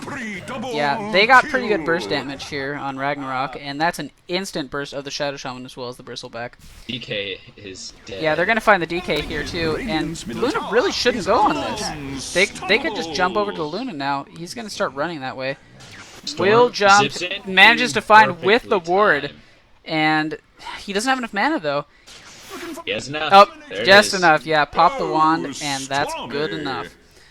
And they're gonna get this tier 1 here too, or tier 2 in a moment here. And this is Is this GG? I Yeah, think we're gonna see it this is soon. gonna get pretty close to GG. I think if Beset on all Ragnarok sides takes by a Rax here, miscreants, they might call evildoers, it. and other people that I don't even want to Assassinations mention. might. Radiant's They're gonna go middle for tower the has tier 3 fallen. up here, and Bristleback the only one here to defend right now. CM and Shadow Shaman are coming in as well. It looks like they're backing off now. Or they Yeah, just Dyer's gonna reset. back off. Maybe just waiting for creeps here. No, they will end up backing off. Dyer's top They tower may is under end up attack. going for rush. Oh, they're going top to get that counter push. Is it really worth it though? I The mean, Dyer's poor. Don't they wanna would give have them- gotten a little bit of Can damage, its but end be they drawing could have nigh? maybe gone. I don't think they don't want to give them that gold. I mean, eventually, if it wears down, you're giving them a tier 2 for nothing. Yeah. And I mean, you could say the same for if you wear down the tier 3, but it's not worth giving the enemy team any gold at all. We'll see what Assassinations can do to salvage this game, and I don't know if there's really much they can do here. I think they're not maximizing the Luna's ability to flash farm. They should start stacking anything and everything. Yeah. And With the having Helm of the her run in. Dominator, they definitely can. They can just stack up these Ancients right here and maybe get at least something out of it. And ward it up, make sure it's safe. Yeah. Just something. But sitting in base isn't doing. It's going to be starved. Although honestly, I can't farm. blame them now with the Viper and Nyx invis combo, as well as the Storm Spirit now with a Stop Linken's. wicked Oh, sick. interestingly, completely missing this fight on bot lane. Shadow Shaman will get rooted up and should die to the Radiance Burn here. Yes, There's he will. Radiance Burn. Bristleback And here's Bristleback. also gets rooted and should end up dying here as well. Triple And kill. Luna, the This only is- one to live at the end of this fight, will not be able to counter push this. So with the They gonna creeps call it? coming in right here, this should be a free tower, I believe. Radiant must Storm summon Spirit the is spirit up to defend the on the top tower. lane, and will get this tier 2 as well. This is going to be Rax. They might even be able to get mid too. Is under attack. Radiant's top tower has fallen. Assassination heroes are coming up, but they Radiant's bottom should still be able to tower get this has Rax fallen. here. Gonna send Well, a couple of bottom heroes over, barracks are but under there's attack. really You've no got- point here. You've got Luna going top to die. Yeah. Oh, storm. I don't know what she's going to do solo against level 18 Storm Spirit when she's level 11. Viper gets a Daedalus, and wow, just pretty good farm coming out from the Dire team. And it actually looks like this DK and Shadow Shaman could die here if they want to jump on it. Storm Spirit's thinking about it. Yep, he will Storm jump Spirit in. zips He's behind enemy lines. He's not even doing anything. He doesn't even care. Well, he's out of mana now. He's screwed. This Radiance is- Burn is doing boom. so much to everyone, and with the last root on Shadow Shaman, this should be Summon the GG. spirit to defend. Yeah. I mean, this is going to be a second Rax, and life is looking pretty terrible for Assassinations right now. Radiant's top barracks are Ragnarok. Getting rocked in this game, 30 minutes It in. is. XP just went in 40,000, as well as have gold fallen. at The also storm about has 35k. spoken. This will be, yes, this will be a triple Rax here. By the With pillow couple tiers down assassinations. still. It's going in dry. Barracks are under Yeah, attack. basically. Nyx gets his startup of the day gone here. Have fallen. The while he's storming dead. of Radiant's base continues. The Dire. Now This is Why mega aren't they creeps. calling it?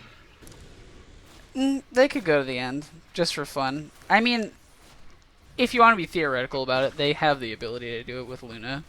Yeah, but they didn't farm her up. Like, put her off lane in a kill lane, and she died. I don't like the lineup, the laning situation that they did not suit their lineup. Yeah, I Thinking they agree. could get done with an off-lane Luna. Wow, look at this. Look at this bear. It's just killing things. It's just whacking and killing. And this could be a team wipe if they They're wanted just to. farm. Yeah, they're farming heroes right now. Could even consider fountain diving. Godlike. Oh, Shadow Shaman. No, he never finished the eggs. That sucks. Radiant's middle tower is under attack. Wow. They are really taking this to the end. Yep. They're just gonna take that pain. Godlike. Radiant's middle And tower now they can't is do under anything attack. because once all the heroes are dead, they can't farm them anymore, so they gotta farm buildings. Radiant's middle tower the ancient has fallen. last to fall, Radiant's and middle tower this game, is under attack. basically Radiant's just middle domination tower by has Ragnarok, fallen. start to finish. All Started with the defeated. lane Radiant's domination ace and let the ended wind with carry word the of Dire's great victory. constant ganks from the Viper with the Shadow Blade as well as the Nyx and the Storm Spirit jumping in. And wow, ended with that push. 31 minutes, and that's 1 point going to Ragnarok here. We will come into the last game of tonight in a bit, but I just want to say that that was good play by Ragnarok. I mean, look at these heroes. 13-3, 13-1, and 7-1. Just, that's the recipe for winning game. Well, Storm had room control, and he dominated mid. It was just bad news bears all game. Like, there was no chance whatsoever. Once Storm had that good of a start, just controlled the tempo of the game and wrecked all throughout the game.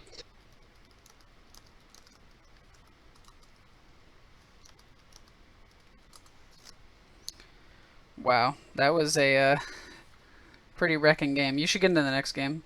Same password.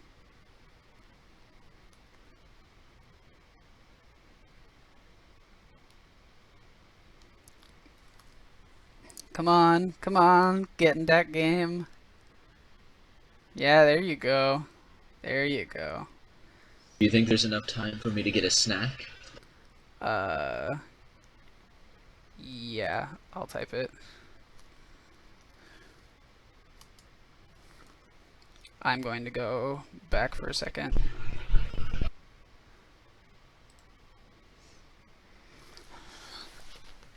I'll be back in a moment, everyone.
Well, I'm back.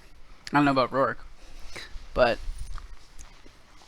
just watching the chat here. Looks like a nice Skype call going on. I wish I could get into that, but I gotta be casting here. I do appreciate all the viewers we got here. 21, which, while it's not the record, which was set just a little while ago, it's still pretty good. I definitely appreciate all of the viewers we got going on here. I'll give you guys all a shout out at the end of the last game.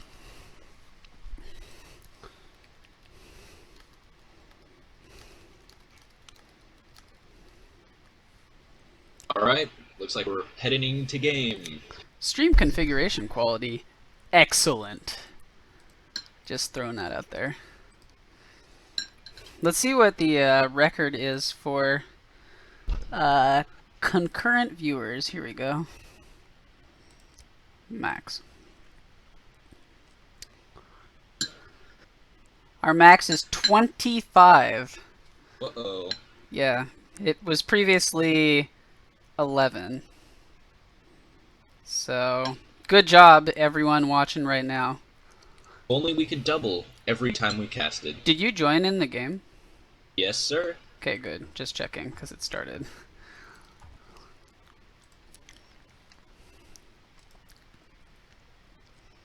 Looks like we have a DC here. What do you think about this DC? I mean, it could help their push, but it's really going to hurt them late game. Well, if he's not back in 5 minutes, he'll be in low priority. And we all know how much you know about low priority. I'm a professional low priority player. That's true, yeah. Let's see how many unique visitors we have here. Should go up, yeah. Got 40. 40 today. While we're making a little break here, I'd just urge everyone to, if you can, follow me here on Twitch, and also my YouTube is the same extension, youtube.com/QuasarDota. And I'll put the VODs up on, they'll be on Twitch as well as on YouTube a little while after these games are over. Alright, we're getting into game. Our first ban is a Nature's Prophet. We all know how much everyone hates a good Prophet player. Doesn't matter how well you do, early game. If you let him farm, he will outsplit push you. And you will lose. The Lone Druid ban, pretty good too. They're realizing that Ragnarok's Lone Druid was pretty good, and they're gonna make sure that doesn't happen again. I don't think it was necessarily, like, exceptional play, per se, but they didn't address him at all. They just let him free farm. Yeah, I agree.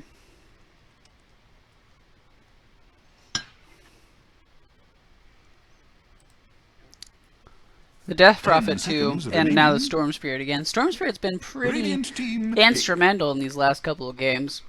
Just very easy to gank with him, with the zipping around that he can do.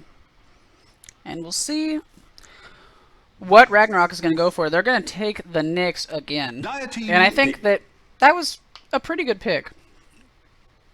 He ended up, the stunts that he managed to get off worked really well as him being part of the Viper and Nyx Invis combo. Yep, he's really good at blowing up squishy heroes, but I don't necessarily like him as a first pick. I mean, now you're not going to see as many squishy heroes picked up. Dire team pick. Slark, interesting, since they were trying to... I believe that Ragnarok did ban it in the last game. And what do you think they could pick that would combo really well with this Slark here? I'm not sure, to be honest. Like, he can be used mid as a ganker. If he picks up early Shadow Blade or other high mobility items. Or they can run him off lane and then pick a good farming carry. That's true, yeah. They're leaving the draft open as a response. Oh, Pugna. This is a good one. They can lock him down, and with Leash being magical damage, they can decrep, Leash, he's stuck for a Nether Blast. That would blow up pretty much any support early game.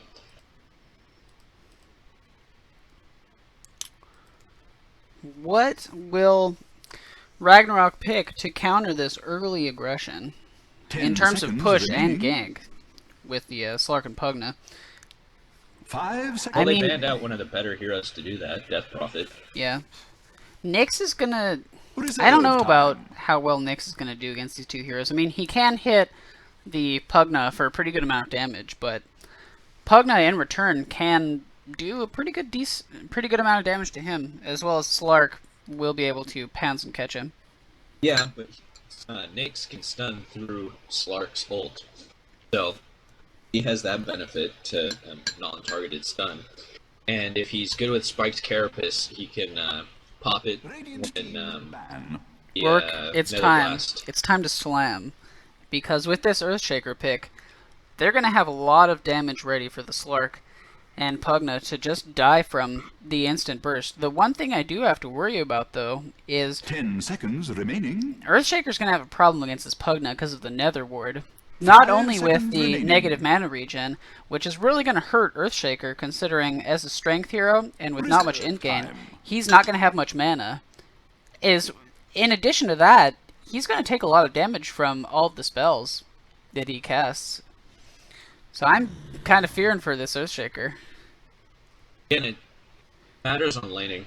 Like, if the Earthshaker can avoid the Pugna, get some items up that, like Mana Boots or Soul Ring, he might sacrifice himself 1 or 2 times for the greater good, but, you know, if he drops his ult and he kills 2 or 3 people, the net benefit, Yeah, that's even true. if he does die. They're going to ban the Viper because they don't want to have that Viper Nyx combo again. And OD ban as well is pretty good considering OD... 10 seconds remaining. I mean, he does need a little bit of a passive early game, 5 but seconds once he remaining. gets his initial farm in the mid lane, he can do a lot. And he can also Reserve shut time. down the other mid hero really well with the Astral, as long as he gets a little bit of Essence luck in the early game. Like this Lesh ban, I mean, it would really fit with the push lineup that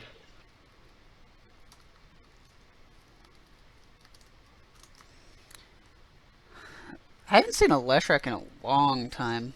I remember when Leshrac... 10 seconds remaining. Oh, this is a long time ago.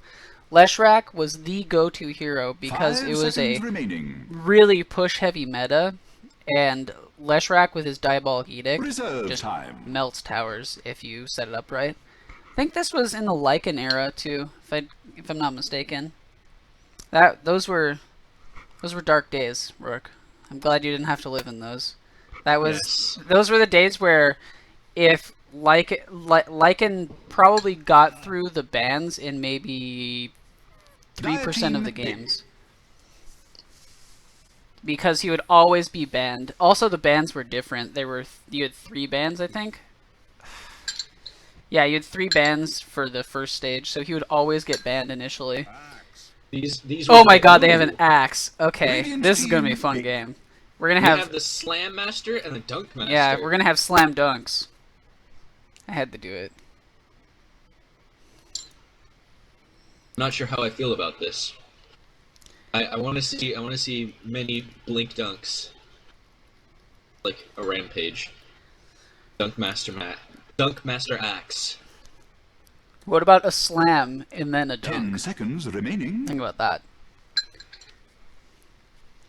My This mind is blew up. basically turning into basketball.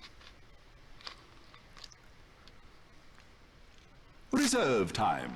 All we need to have is Tiny with the alley-oop, and then it'll be complete. Yeah. On. Do it. Yeah, do it. What are you eating, by the way? Sounds yummy. Having stew that's been simmering all day with cornbread. Cornbread. Cornbread is really good if you make it right, but if you make it wrong, it's like very disappointing. Ooh. Life Stealer.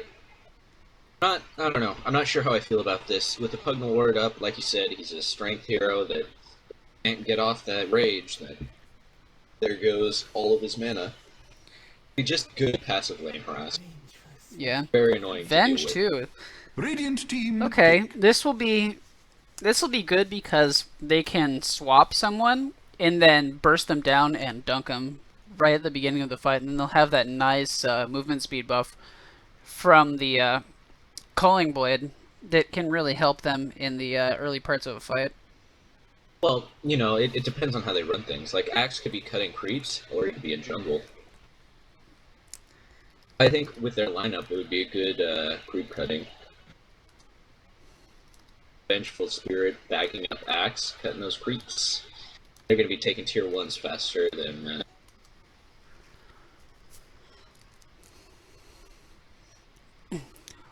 Yeah, this is going to be some pretty quick aggression, I have to say. Although, Ragnarok could turn around. Well, with this Weaver, actually. Yeah, it is going to be a lot of early fights, I would say. This is going to be some fun Dota. I like seeing Axe. Axe is pretty fun. It's either going to be very fun Dota or very boring Dota, where both teams don't want to overextend due to the aggressiveness or the aggressive nature of the other heroes. Yeah, that's true. That could happen. I think that Assassinations on Dire here is gonna really stick it to them, though. They're just gonna keep fighting, I think. It's me, baby.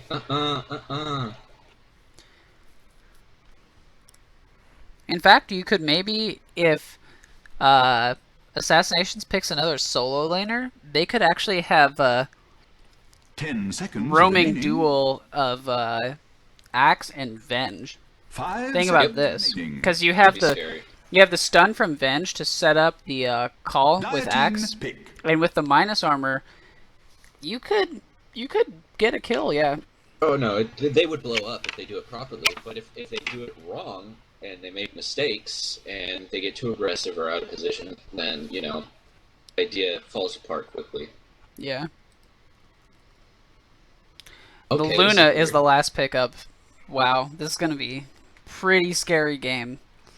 I have to say, I'm scared for Ragnarok here. Though they completely won the last game, they're gonna have to really they have the late do game. it. Yeah, they do the late game. If they can withstand that early aggression, then 10 seconds. They're gonna win. They're gonna pull out. 35 minutes into the game, they could be missing. Ooh, Invoker. Game over. I'm calling it now. OP Invoker. You calling it? I'm calling it. Let's see if they have a good enough Invoker player. Yeah, I have to worry for Invoker though, because he could just get ganked early and then get basically shit on for the rest of the game. So, I mean, just look at the damage. He can't survive the kind of damage that Assassinations has here. Well, if he's caught out of position.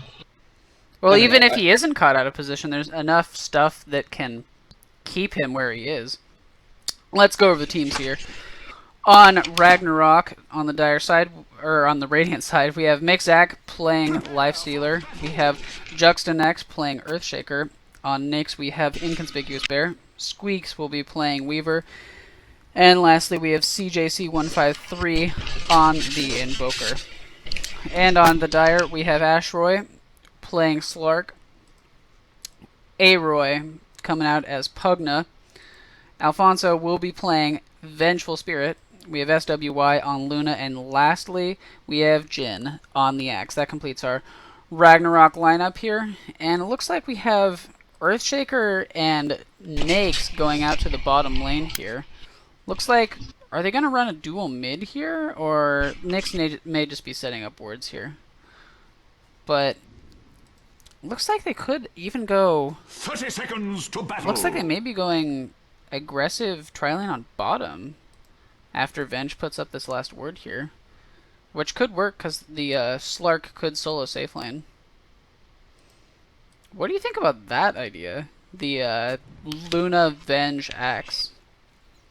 Yeah, it's gonna be quick deaths. Like, it's too much damage, too much burst. Yeah, they have, how long is the Venge stun? 1.45. So with that and the Luna stun, they have, if they chain it exactly, they'll have about 2 seconds of stun worth for Axe to get in for the call, which is 2 seconds as well.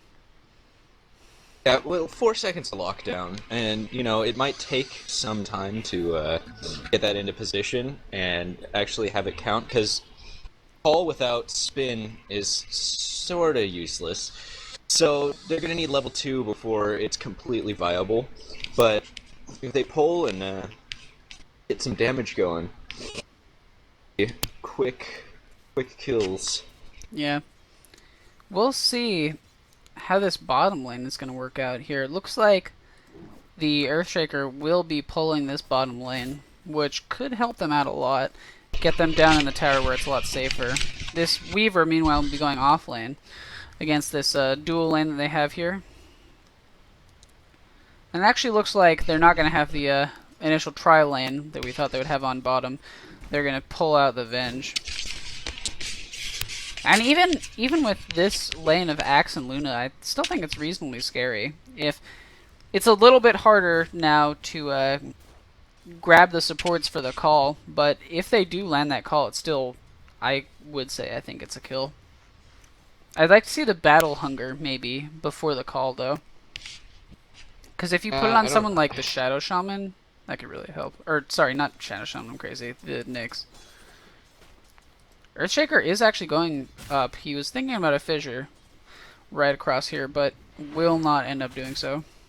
They can't do much with it. I mean, I don't think Battle Hunger is gonna be that decent. I mean, they nerfed it for a call buff and a spin buff, I believe, and it's just not worth it. Like you can spin and call, and Earthshaker's really thinking about this fissure. I think Earthshaker needs to watch out because one stun and a call, he's dead. Like this. Oh, actually, Axe will not get stuck. Doesn't have it. Stun. No Axe open wounds. Well, he's not casting open wounds. Why not?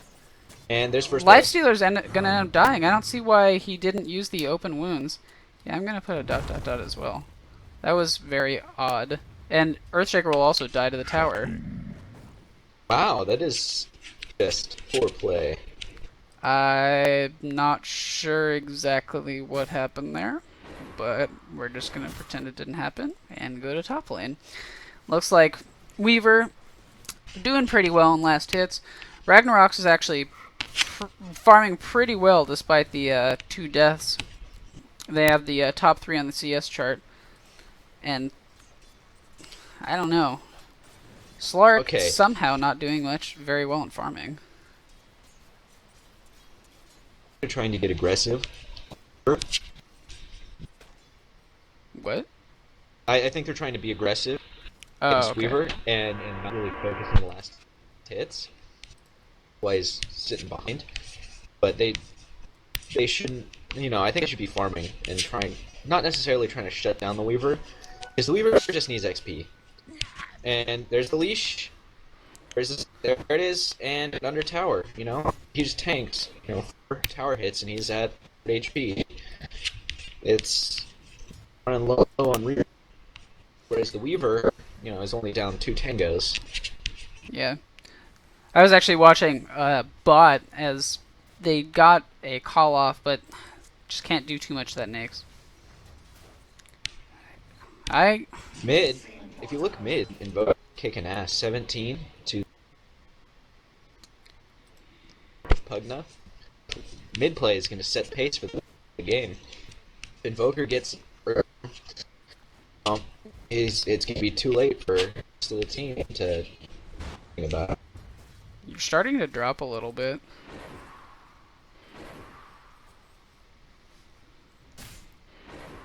Well, meanwhile, looks like on bottom, the initially aggressive lane that we thought would happen here is end up going to not come out that way, as the Luna is now out of mana.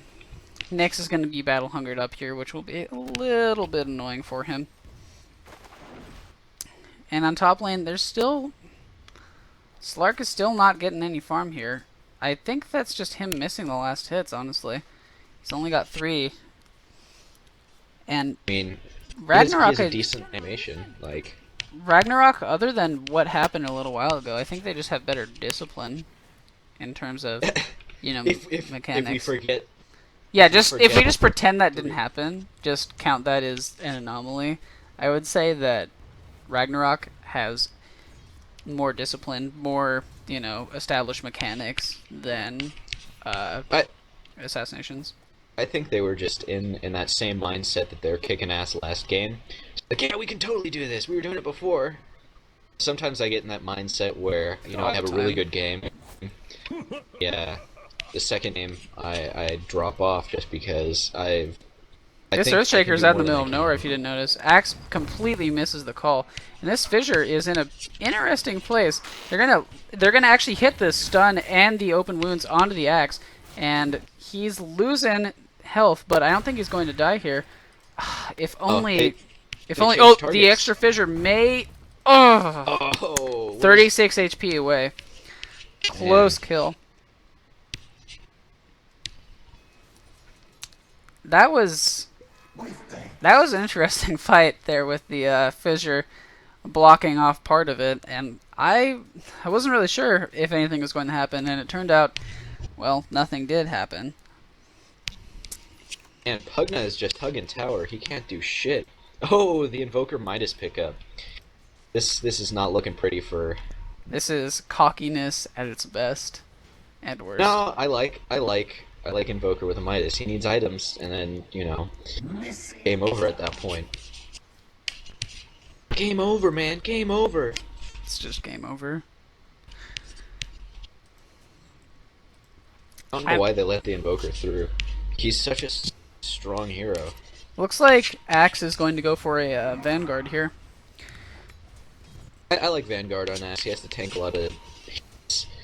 So Vanguard, he's one of the very few heroes that I actually like a Vanguard on. I'm just wondering what impact Axe is going to have in these fights, in terms of whether he will be able to get into the middle of the fight and actually get the call off, or whether he'll just be shooting out Battle Hungers and hoping that he can get some counter helix damage and maybe a dunk. And it's the stun. Yep, Earthshaker will maybe be able to get him. Ooh. They're actually going to pick up the Earthshaker with Luna having a pretty decent amount of damage. He has haste, which, no, he doesn't have any mana, though, unfortunately. All you need to do is right-click.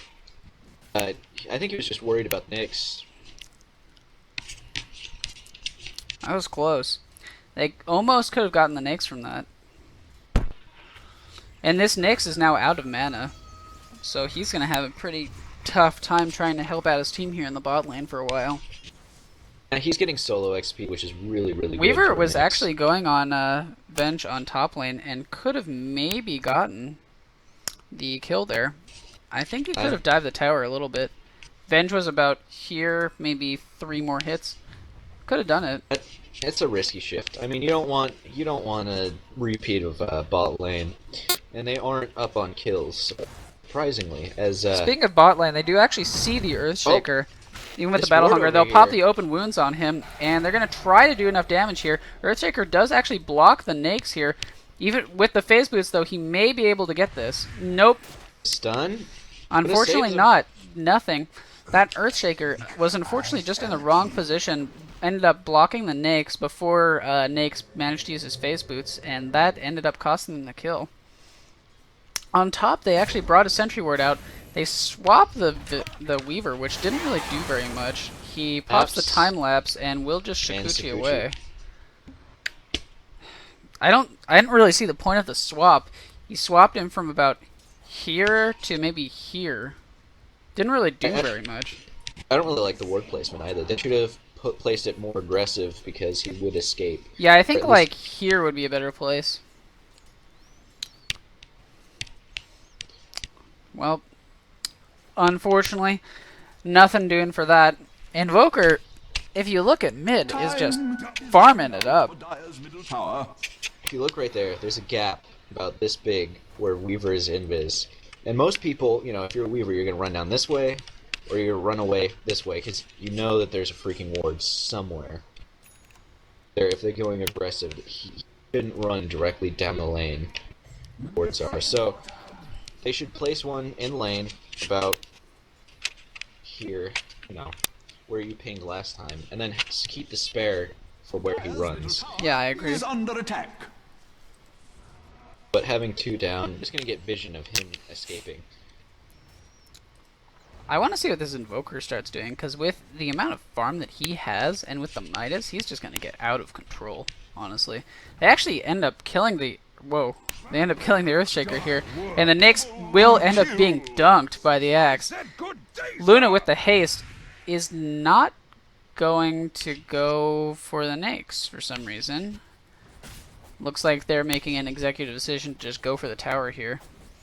And I think they're just under attack.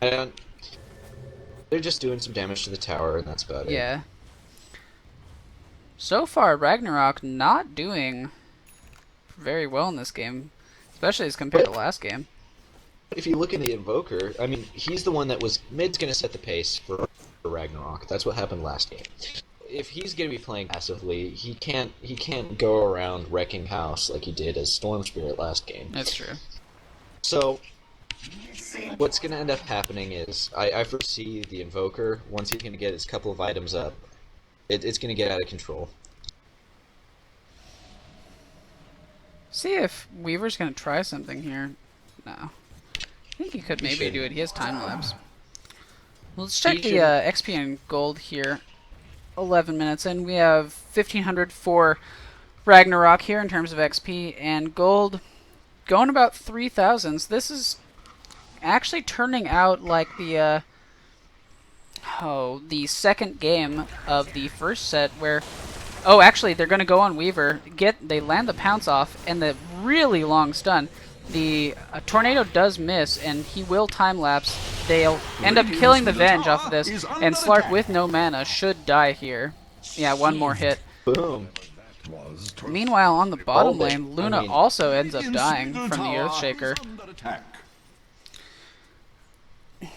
Yeah, this is like game 2 of the first series, where even though one team was up by kills for a while, it didn't really help them. Well, So, like I said, the Invoker is going to get his items up, and then he's going to start rotating around. And like, they stopped the Invoker, and now he's going to have complete control over this entire game.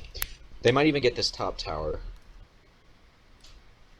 With Weaver and Invoker. Dire's top tower is There it goes. Boom, yeah. free tower. Oh, actually on bot, missing that. Nyx, And dunk. or Lifestealer, yeah, actually will die, and the Nyx running away as fast as he can. They might get this tier 1 bottom as well. I mean, they've got Venge down here. Yep, I TPing in. believe they can. Invoker. Oh, Invoker's coming. EMP. He tornadoes, will get the Cold Snap onto the axe, and maybe the Cold Axe Snap will might be proc. gone. Does get stunned Oh, though. stun. Weaver coming in, will have a Sakuchi up, should be able to And get that the should be axe. One more hit. Oh, will Dead. manage to pick him off. Should be This able to might get be the two. Venge and the Luna Three. as well. Earthshaker Wow. slamming it in with the Fissure, manages to pick up the other 2 kills. And with that, Ragnarok is back in the driver's seat for this game. Pugna does actually manage to pick up the mid tower, and At what cost? yeah, basically. Like, Pugna doesn't really set the pace if he's getting shut down mid. Let's check the items here. See if there's anything going on here. Weaver progressing regularly towards his Lincolns, doing pretty well. Invoker also got a 4-staff now, and yeah, that's about it.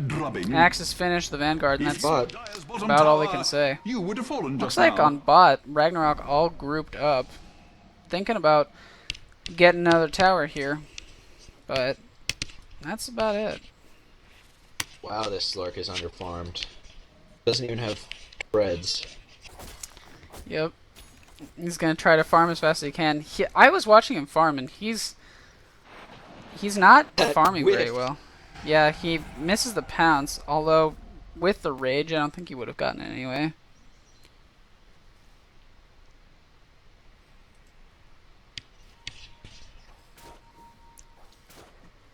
Take this tower. Get out. Nyx is gonna go for a drum here. Oh, Earthshaker does actually get battle hungered up. They may think about going on this. Earthshaker gets swapped in, but a Bait complete shaker. miscommunication. Echo Slam going as well. Doesn't have enough mana for anything else. Oh. The axe Tornado does EMP, dunk it in. Invoker with the Tornado and the EMP will manage to get a kill. Luna pops the Eclipse but doesn't do anything. Weaver is Shikuchiing up, and the Slark just barely going to survive for now. Meanwhile, Axe dying in the backfield. Yeah, that started with really bad miscommunication from Assassinations with the Venge swapping without the Axe having the call ready. He didn't call for about maybe a second or two after the swap happened, as well as Venge accidentally stunned a creep. So that pretty much spelled the end of that fight. It was Bait Shaker. I mean, you had Invoker and on the it was Weaver coming around back end, and they just turned and burned. It was pretty deadly. And now Weaver's pressuring mid tower. See if they're gonna do anything about this. Looks like they may just let it die here. Yeah, they're focusing bottom. They want to trade. Yep. Time is running out. They're gonna set up a scout wave here. Gonna have a little vision into the jungle, but looks like Ragnarok may end up not defending this. Is under attack. Yeah, it looks like they're just gonna let it die in exchange for the mid. Radiant's bottom tower And honestly, has that's fallen. fine, because now they've lost all control over Roshan here. With their mid as well as bottom tier 1's gone, they're not going to really have any power to keep this Roshan going. And it looks like, yeah, it looks like Assassinations is going to charge up towards the mid. Going to try to get Assassinations, but instant reaction. They do ping out the Nyx, but with the invis that both of these heroes have, I don't think they can do anything. Is there any vision? Slark has Dust in stash, but other than that, there's no vision on Assassinations at all. They're actually going to turn it around. They get the Tornado onto the Slark. He will pop the ult, but he's now stuck. Will pounce out. Nyx is invis, ready to go. Will stun the Slark, and mana burned as well. He will end up dying. The rest of the Assassination heroes down here just deciding not to go on that. They will pop a Wave of Terror just to make sure they're not being followed, and will group up, huddling under the tier 2. Yeah, I don't know what Luna was thinking trying to run around in that area. Her ult was on cooldown, so she wasn't going to do much, and if she was caught out, she was as good as dead. We'll see what ends up happening here. This CJC 153 is really farmed now. He has an ultimate orb, and what do you think he might be going for? I mean, he could go Refresher is under attack. if he really wants to. I think he's going Sheepstick. That it would just allow control. Yeah, Sheepstick is definitely gonna be a very good impact in this game with the amount of people you can disable. I mean, you could start with the Slark, or really just whoever you want. Invisibility. Or it could be a Scotty, you know? Stats. Yeah. Don't be a Cameron. Oh, who's gonna get caught out? They ping him out. But Crit Shaker. Dire's Invis middle Shaker. tower is under attack. Surprised no one's gone for Roshan yet. I mean, with the opportunities that both teams have had. I don't think either one wants to get cut out. You're gonna take the tier 2 bottom here, I'm but sorry to say it. Assassination's moving in, maybe thinking about going on this. They're not gonna have the speed to catch up to them, I believe. You know, I think the reason why they haven't gone into Roshan is because, alright, let's say you're Assassinations, you go in and you have Echo Slam, Lost Brosh. Yeah. Or if you're Speaking of Echo Slam, Earthshaker does get stuck out here, does land a Fissure, which does a lot of good damage, splitting up this fight as well. Oh. Tornado gets cast, and Luna's actually going to end up dying here. Vengeful Spirit dying as well. The EMP just burning all of their mana. Weaver gets 2 kills up in the top of this fight, and Earthshaker ends up killing the Slark at the bottom. This Axe should die as well with the last hit from Invoker, making this a team wipe 20 minutes in. We'll check the XP and gold graphs here. 12,000, almost 14,000 for Ragnarok, as well as 12,000 in gold. That's the scariest part. Is Earthshaker made it out? Yeah. Like, he Even didn't after die. being caught in the trench there, did actually manage to stay alive through the entire fight, as well as getting a kill. Dire's bottom tower They pinged out the is under attack. DD. That fissure was Now, I really think- good placement, just splitting up the fight as well as doing good damage to most of the heroes. I don't see why they aren't going into Rosh with this DD. Yeah, I think The- they the- could. The enemy team's like Luna's ult's on cooldown. Is under attack. Yeah. Earthshaker DD. still has Echo Slam. Yeah, like they made it through that fight without Echo Slam. Nake's now getting up the armlet. This is game. And even with the Nakes not having an insane amount of farm, he's still higher than the rest of all of Assassinations. Blink Dagger. Yeah, Earthshaker does pick up the Blink Dagger, and that means they may end up taking a fight over this tier 2. See if Nyx Now- is going to try to move over. Tornado into Echo Slam. That's Yeah, that's true. and you know if you have the follow up Deafening Blast. That I like how they warded this. They put out sentry wards, but I don't get the point of this sentry ward that's under tower. Sure, it gives you some vision, but I Yeah. don't think it's worth it. I mean, it's gonna die, but that's a waste of 100 gold right there. Looks like Axe is going to be building a pipe. What do you think about the pipe choice on Axe? Gives him regen and survivability. Is Slark gonna get soloed? Oh, there's 4-staff out. Venge is coming in to support. Yeah, Venge is coming in, going to try to get this Invoker here. They should back Invoker. off, though, as the rest of Ragnarok is coming in, though they don't know it yet. They're going to get the pounce and the stun off. The And Echo Slam Blink just Echo doing Slam. so much damage, and this should be the rest of them. Yep, don't even need the Meteor for that, and they're just going to go back to farming after that. Just casual team fight. I wouldn't call it a team fight. I just call it, you know, A rape fight. casual rape. That, yeah, they thought the Invoker was just going to try to YOLO them, but ended up that the rest of Ragnarok did come in with the Earthshaker Echo Dire's Slam, was bottom basically tower over at is that under point. attack. Invoker And will pick up a Sheepstick as well as the Weaver Desolator, which is really going to help a lot Oh, the for towers ending this are game. gonna melt. Yeah.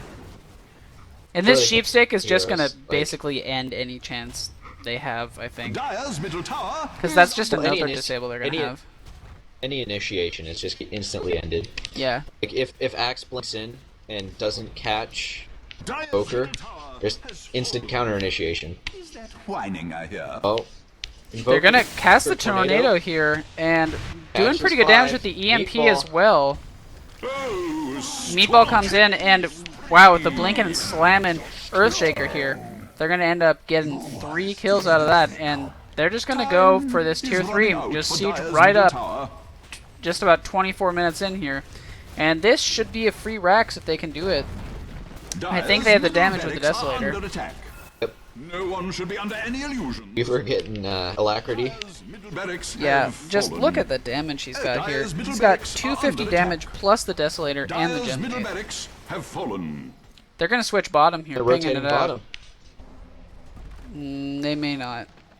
I think they're gonna back out. Oh no, I think they're picking out We have a Roshan. Rosh ping. They may actually go for the fabled Rosh, of which we have spoken much of. Who's gonna get it? Weaver or Invoker? Honestly, I'd like to see it on Invoker. That like Weaver's too farmed. Or the Nyx. The Nyx could take it. Why not just give it to the Nyx? Nyx, yeah. Sorry. Nyx. Has fallen. Earthshaker can get it. Weaver will end up taking it. And On. this Weaver is scary now. I mean, the amount of Wasn't damage that he before. has, oh my god, he has a DD. Wow. They could mid to win right Just now. give him Alacrity, come on. I want to see. I want to see how much damage he's going to get. He has it to 50 bonus damage right now. That would give him, oh, math, about 400 damage. Ooh. if they do it, this is just, well, the DD is going to run out, but still, they're just going to push down this bottom lane. And this is going to spell the end here for Assassinations if they can't hold this off. Because if they can't hold off this one, they're going to double racks and it'll be the end. Blink Shaker. Yeah, Infest. Nakes is actually infested into the Earthshaker here, and he's going to be ready to blink. A side note here, Earthshaker actually has 2,700 gold. They're going to hit the tornado. He doesn't even need to blink in. He's just going to echo right now. Nakes will come out, and that's an instant 2 kills. Invoker will force staff up to the high ground. They'll get the Venge as well. Hex onto Pugna, but he'll still manage to run away. But that's going to be a tier 3 gone, and probably the second Rax here. They could maybe switch top. Oh no, there's actually a tier 2 tower. There's a tier 2 tower. I was Those just about to pesky say. outer towers. Astute observers like myself will note They that could Dire's just- bottom They, barracks I think they're just going to try and end. have fallen. Like, why would you not? Get it over with. They're just going to be nice. They're going to give smart. mercy to the Assassinations team. That instant Pugna just Dire's middle tower blowing is under up. attack. Alright, Luna has her ult. What's going to happen? Actually, Invoker does get caught out here with the call, and will end up almost dying, but the instant burst from the rest of them. Though Invoker did end up dying, it ends up being a team wipe, and this should be GG once. Yep, they have the creeps now. Just Weaver can just go and end it right now if he wants to. They'll pop the mech and do it. Dire's middle tower is under attack. And another game of complete Dire's domination middle by tower has Ragnarok. Dire's Assassinations, middle tower is under they attack. had basically no chance, except in the early game when they got those first couple of, Time is running shall out, we but say, sometimes I find interesting myself saying, kills, "For no and then a reason couple at all, after. Dire's They were middle doing tower is okay, falling." Oh, but wait. Uh-oh. the rest of Weaver the game they dancing just around. Dire's ancient They managed that to just dust him, cries but out to with be the a double stun strong and the light. insane amount of damage he's doing, they just can't kill anyone. Dominating. This is disgusting. Like, Weaver... They're gonna Venge is gonna swap himself out in return for not even a kill. And Weaver just gets an ultra kill, goes beyond godlike, and that's the end. Victory. Ends up being a 2-0. I'm not gonna type GG, that's mean. No one else has. It's awkward. Ends up being pretty much disgusting. a rape, not gonna lie. Thir- Yeah, we were 13-0 with the Pugna, Slark, and Venge not even having any kills. Just gonna look at the XP and gold graphs here. Oh, they flatlined. The just like Assassinations. yeah, just as a like team. Assassinations, I was gonna say. That's the end. And those were good games. Good games by everyone. And I'd just like to say that it's been great casting tonight. We're going to have more games tomorrow, starting at the same time, I believe, 7:30. And looks like we Morning? might... Yeah, 7:30 in the morning. 7:30 p.m. And Okay. that's I was about to CST. say, And give a shout out to all the people who are still in chat here. We're going to have Aliu Quiambo. We're going to have Avu Kamu, Care Bear Dragon, Eclair77, Eziex, Cornholy, Sai20, and Sanguine X9. Good job to the teams today, and thanks everyone for watching. It's been don't forget to bring your lube, because yeah, basically.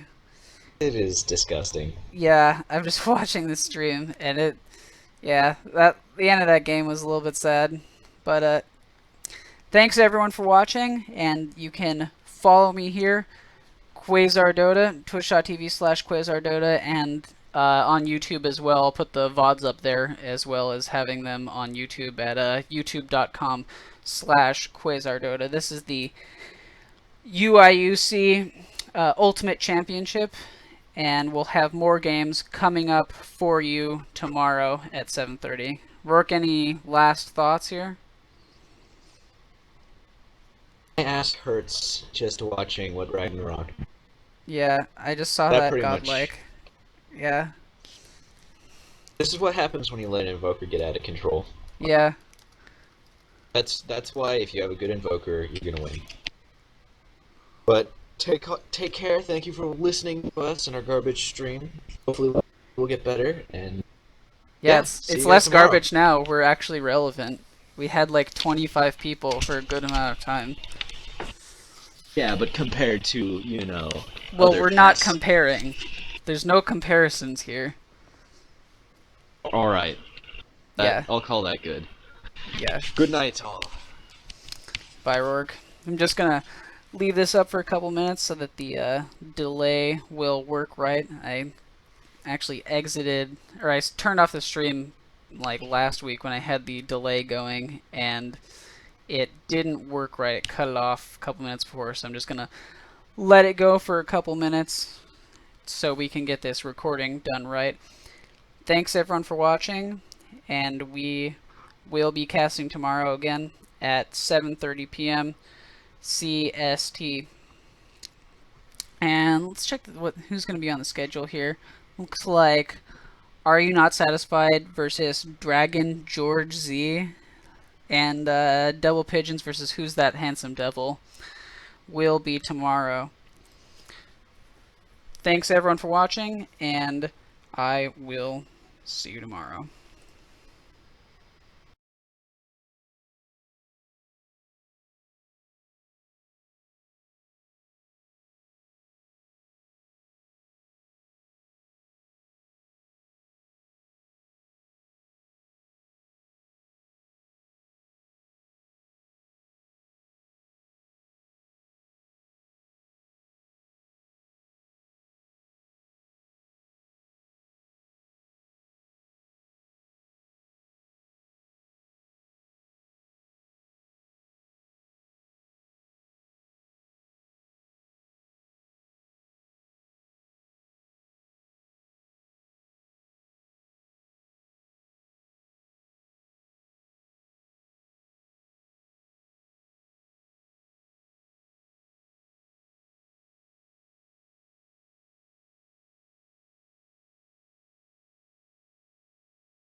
At 7:30 p.m.